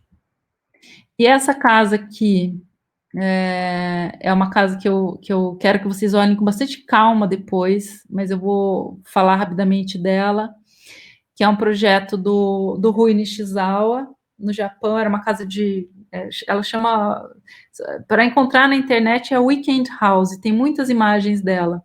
E o que eu acho bacana de pensar nesse projeto é porque as paredes, a envolvente, né, todas as paredes, elas são um filtro que se relaciona com o meio ambiente. Então, a gente olha e não dá nada, né? Mas aí a gente percebe que ela foi concebida considerando esses 3 pátios. Estão enxergando ali, porque eu também estou usando o mouse e vocês não estão podendo, não estão conseguindo acompanhar. Mas tem o pátio A, que é o pátio de acesso, e tem esses 2 pátios aqui, J, e essas portas que abrem, que fazem a mediação com esse ambiente externo, tá? Isso cria também uma atmosfera peculiar na casa. E esses pergolados em cima dos pátios é porque é uma casa que fica... o proprietário tinha uma preocupação com segurança, né? Então, que os pátios não fossem invadidos. Vejam que os pilares são de madeira maciça, delgada. A abertura dessas portas, janelas, conectam com a área externa, ou existe também essa possibilidade de fechamento? Eu vou passar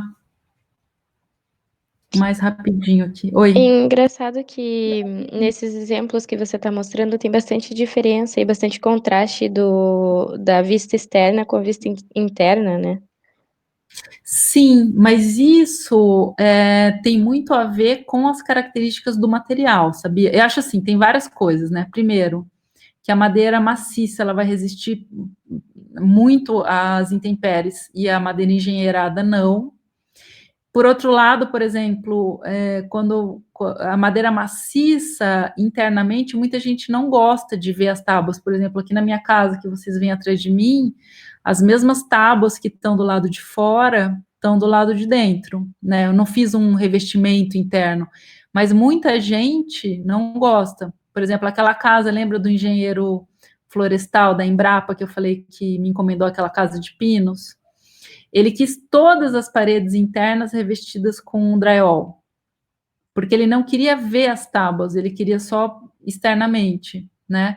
E aqui também, aqui a gente vê que muitos querem ou um drywall por dentro, ou querem uma chapa de compensado um pouco mais lisa, né?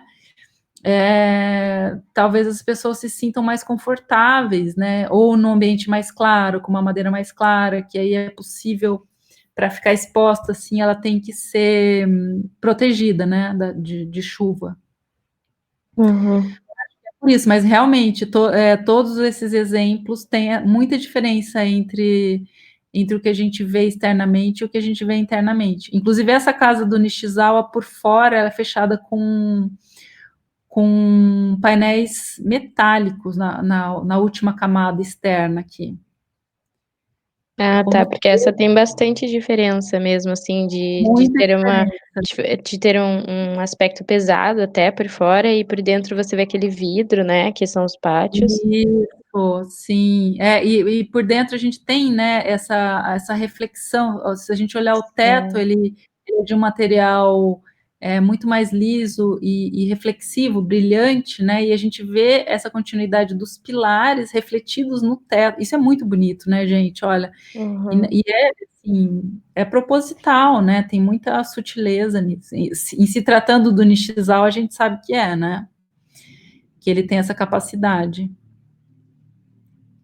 E aqui a gente vê a estrutura, né, a pontilhada. Então, em madeira, assim, na maioria dos casos, a gente não vai ver grandes vãos entre os pilares, né, a menos que a gente tenha como ter vigas mais altas em cima, que não era o caso, tá vendo? A gente tem uma estrutura muito plana. Então, vejam como é que se articula aqui essas vigas de cobertura, em triângulos, né, diagonais, e o compensado todo de fechamento ali dessa cobertura, e depois é protegido, lá, lógico, né. Ó, a cobertura é feita toda de compensado, estão vendo? Em cima dessa estrutura, são conectores metálicos, que a gente pode ver aqui embaixo, ó, que conectam o topo dos pilares às vigas. Estão vendo, né? O que é essa coisa preta ali? Qual? É um pilar? Na terceira foto do meio.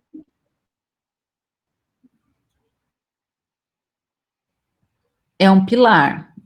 Mas o pilar você tá enxergando ele de madeira, né? E no topo dele tem uma coisa preta que é esse conector aqui, metálico. Aqui em cima, é isso?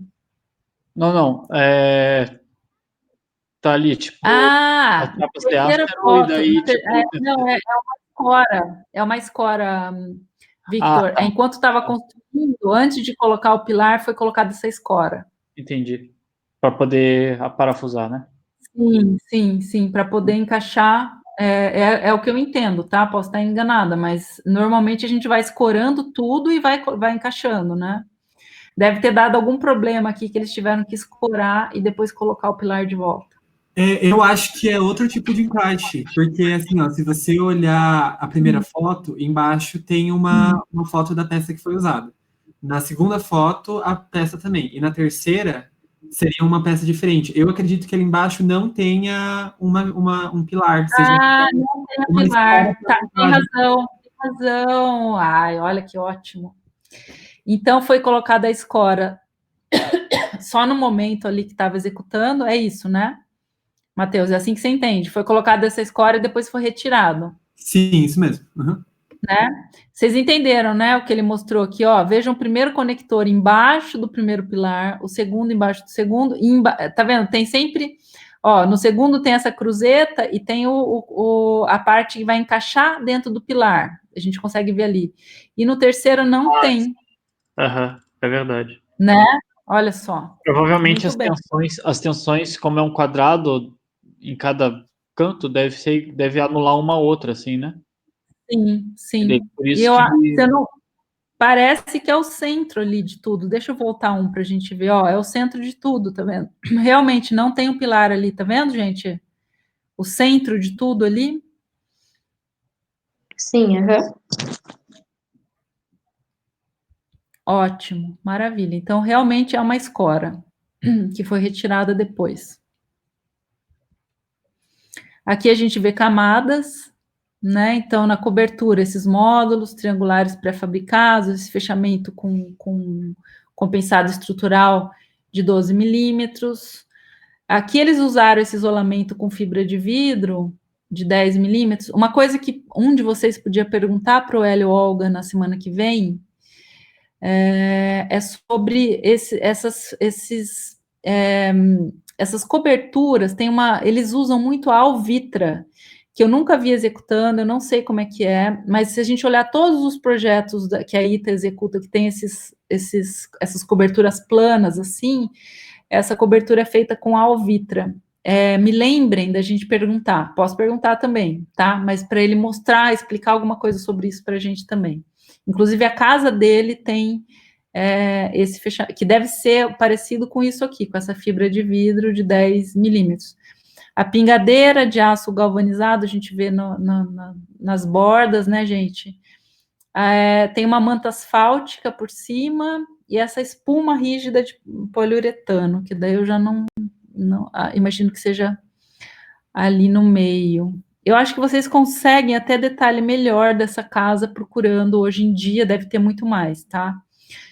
Os montantes das paredes. Então, aqui a gente tem um sistema misto, né? A gente tem a estrutura em pórticos, né? Então, pilares e vigas ao longo de toda ela, e tem as paredes também estruturadas como um wood frame, né? Então, esses montantes aqui de 5 por 5 centímetros são das paredes, tem o compensado estrutural nas paredes em alguns trechos, né? Daí, no caso, internamente, sempre protegido, isso não fica exposto, que ajuda a contraventar também o sistema. Inclusive, essas diagonais todas da cobertura, gente, está servindo para contraventar também, tá? Ajuda muito, sim. Se vocês colocarem numa cobertura como essas diagonais, contraventa. Interior, na parte interna ali, né, das paredes, tem chapa de gesso, que é o gesso acartonado, né, que a gente usa muito, né, inclusive aquela casa do engenheiro florestal internamente foi fechado com gesso acartonado. E na parte exterior, essa chapa ondulada de aço galvanizado, que deixa muito resistente a casa e que dá uma ideia, né, de solidez e torna, como vocês mesmos comentaram, a parte externa muito diferente da interna. Oi, Aqui a gente tá dando pra me vê... ouvir? Oi, tô. Aham. Quem tá falando? Oi. É, Arthur. Oi, Não, Arthur. fico em Bom, dúvida, salve. assim. Fale. Salve, salve. Boa noite para todo mundo aí. É que olhando assim, parece, tipo, dá a impressão que essa cobertura é totalmente plana, né? Mas, tipo, queria saber, assim, ela tem algum Não é caimento? 100% plana, nunca vai ser, né? Sempre que a gente vê um telhado e fala esse telhado é Pois plano, é, ele então. tem uma inclinação. Então, eu não me lembro, em algum lugar aparece a inclinação dele. Não me lembro, assim, mas ele tem sim uma inclinação para as bordas, tá? Porque não tem um tubo de queda interno, porque se fosse para o centro, por exemplo, teria que essa água ir para algum lugar, né? E como a gente tem essas pingadeiras de aço galvanizado nas bordas, é porque a gente está mandando para lá, né? Que eu me lembro é isso, tá, gente? Desse projeto eu não me lembro muito mais coisas, mas a gente pode também pesquisar. Mas, assim, sempre que vocês virem uma cobertura plana, ela tem inclinação, tá? E daí, no caso, de 2%, de 5%, mas sempre vai ter. Entendi, é só para não ficar com essa Sim, dúvida, mas, assim. por favor, não fiquem nunca com dúvida, né? Aqui a gente vê os usos, né? Engraçado, porque eu acho muito curiosa essa imagem aqui das cortinas, porque eu não sei como é que isso funciona. Me deixa... Eu sempre fico pensando, mas onde é que tá, né? Porque tem que estar em algum lugar. Onde é que elas estão para poder aparecer em algum momento ali? Mas é muito poético, né? É bonito. As duas situações são muito bonitas, assim. Aqui a gente vê, né, o sol entrando nesses pátios. E é isso por hoje, pessoal. Foi bastante. Cadê? Oi. Voltei, né? Estão me vendo aqui de volta? Sim, aham. Sim. Ok.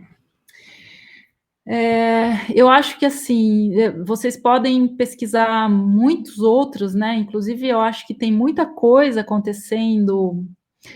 Inclusive tem uma casa que eu amo, que eu devia ter colocado aqui, esqueci. É que tem uma escala completamente diferente do que a gente vai trabalhar, né? Mas, assim, de qualquer maneira, eu gosto muito do trabalho do Peso von Eurichhausen. Já ouviram falar deles?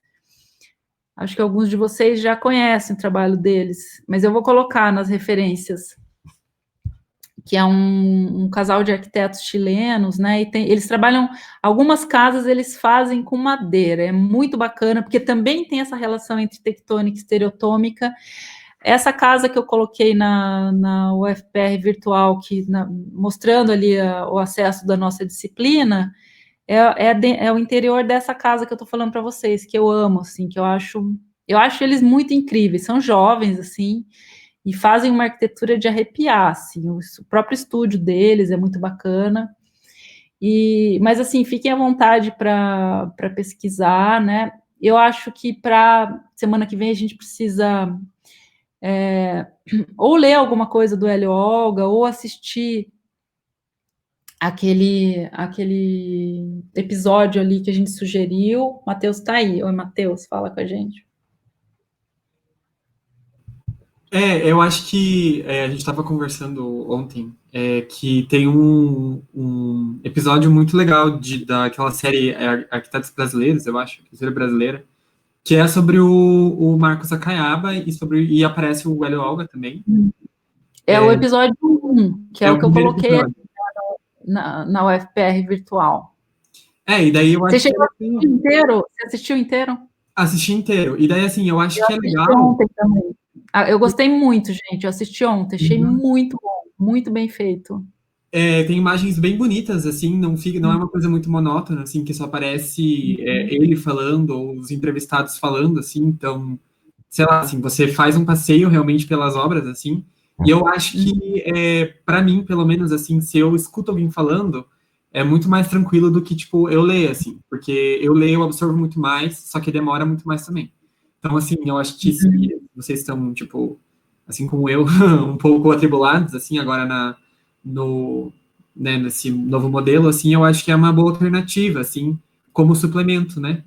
Daí, tipo, para quem sabe gerar dúvida, né? Porque eu acho que é importante quando eles vierem aqui a gente ter o que falar, né? E daí essa série ela tá disponível na Amazon Prime e também eu não cheguei a procurar se tem torrent, né? Aqui falando daí, professora, a culpa não é sua, tá? Só eu que estou incentivando a pirataria. Não, mas eu nem escutei. Nessa hora eu estava fazendo outra coisa. Eu não procurei um torrent, mas existe esse episódio, assim, e eu vi também, quando eu vi a primeira vez, eu vi pela televisão. Eu não lembro que canal que era, mas era um canal desses, tipo, que fica perto dos abertos, assim. Era televisão fechada, mas era um desses perto da, da, da Globo, assim, né, etc., que fala sobre, tipo, coisas do Brasil, assim. Lá é possível achar, não sei se alguém se existe on demand desses canais, mas, enfim, existe na internet. Daí, tipo, quem puder assistir, se assistir, né, tipo, seria legal, assim. Eu acho que é mais tranquilo.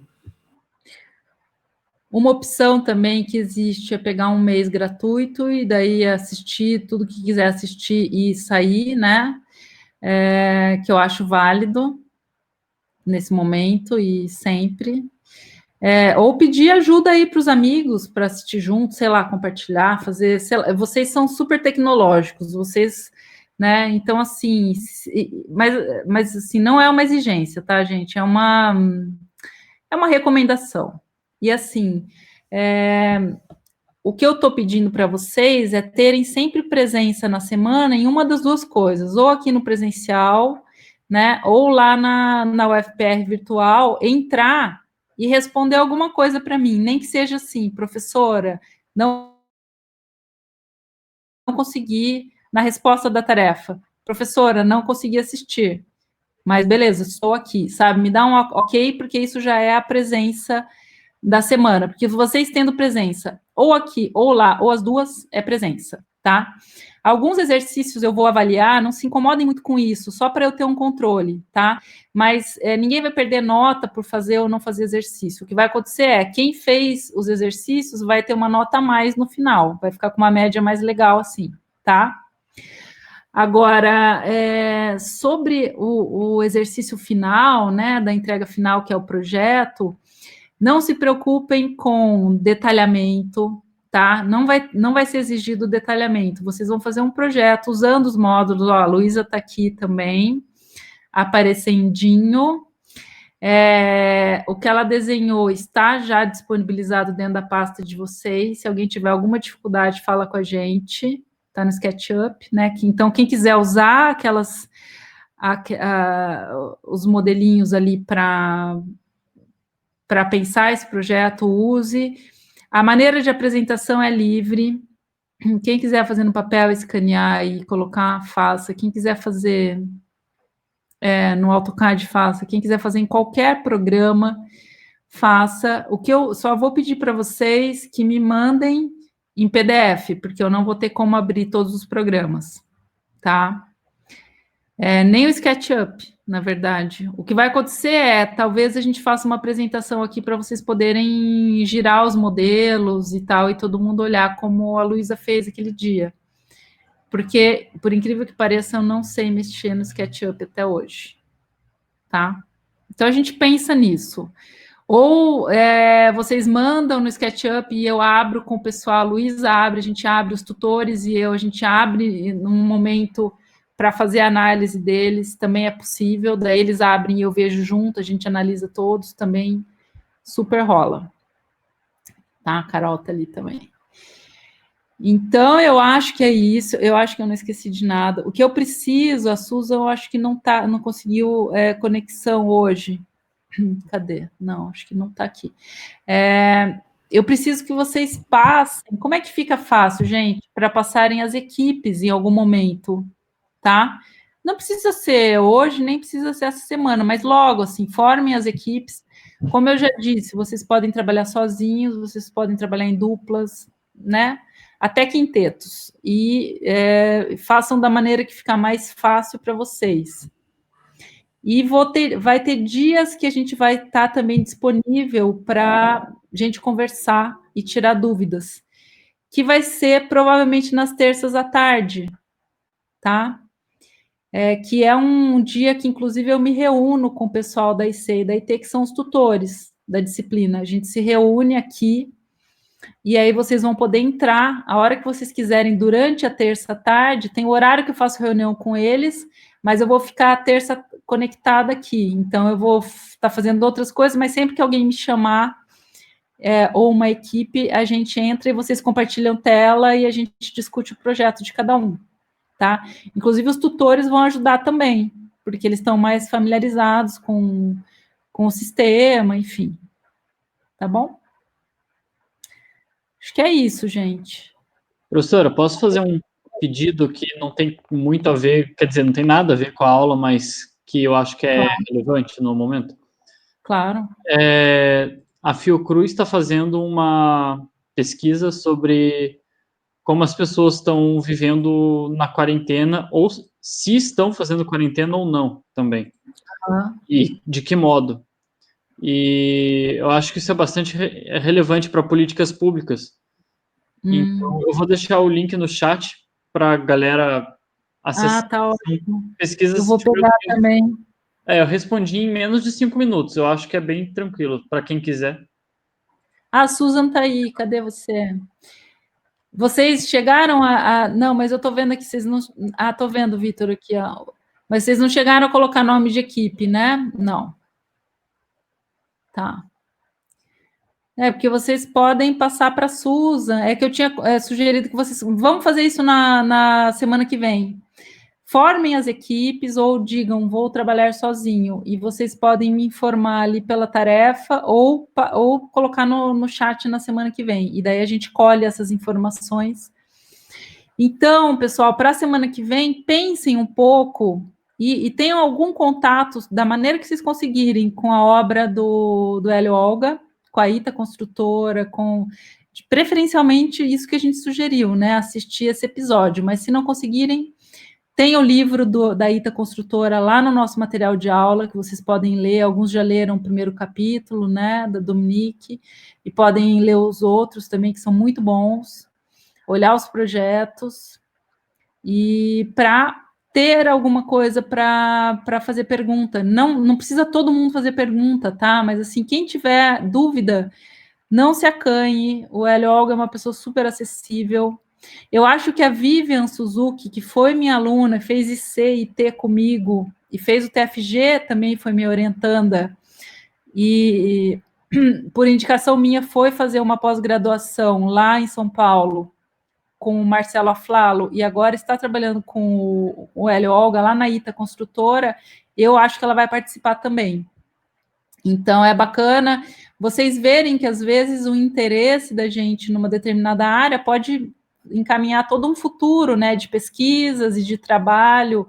Existe um mercado de trabalho em ascensão, eu acredito nele. Eu acho que a gente precisa lutar por políticas públicas que facilitem o uso da madeira, e, nesse sentido, esse diálogo com o Hélio Olga vai ajudar bastante a gente a pensar sobre isso. Tá? Então, copiem lá ali o link que o Victor passou para a gente. Eu vou copiar também. E boa noite a todas e todos. Descansem. Né? Qualquer coisa, entre em contato com a gente. Um abraço, bom descanso, bom trabalho também. Tchau, pessoal. Até semana que vem. Professora, não esquece de parar a gravação antes. Como é que eu paro? É nos 3 pontinhos também. Ah lá. Beleza.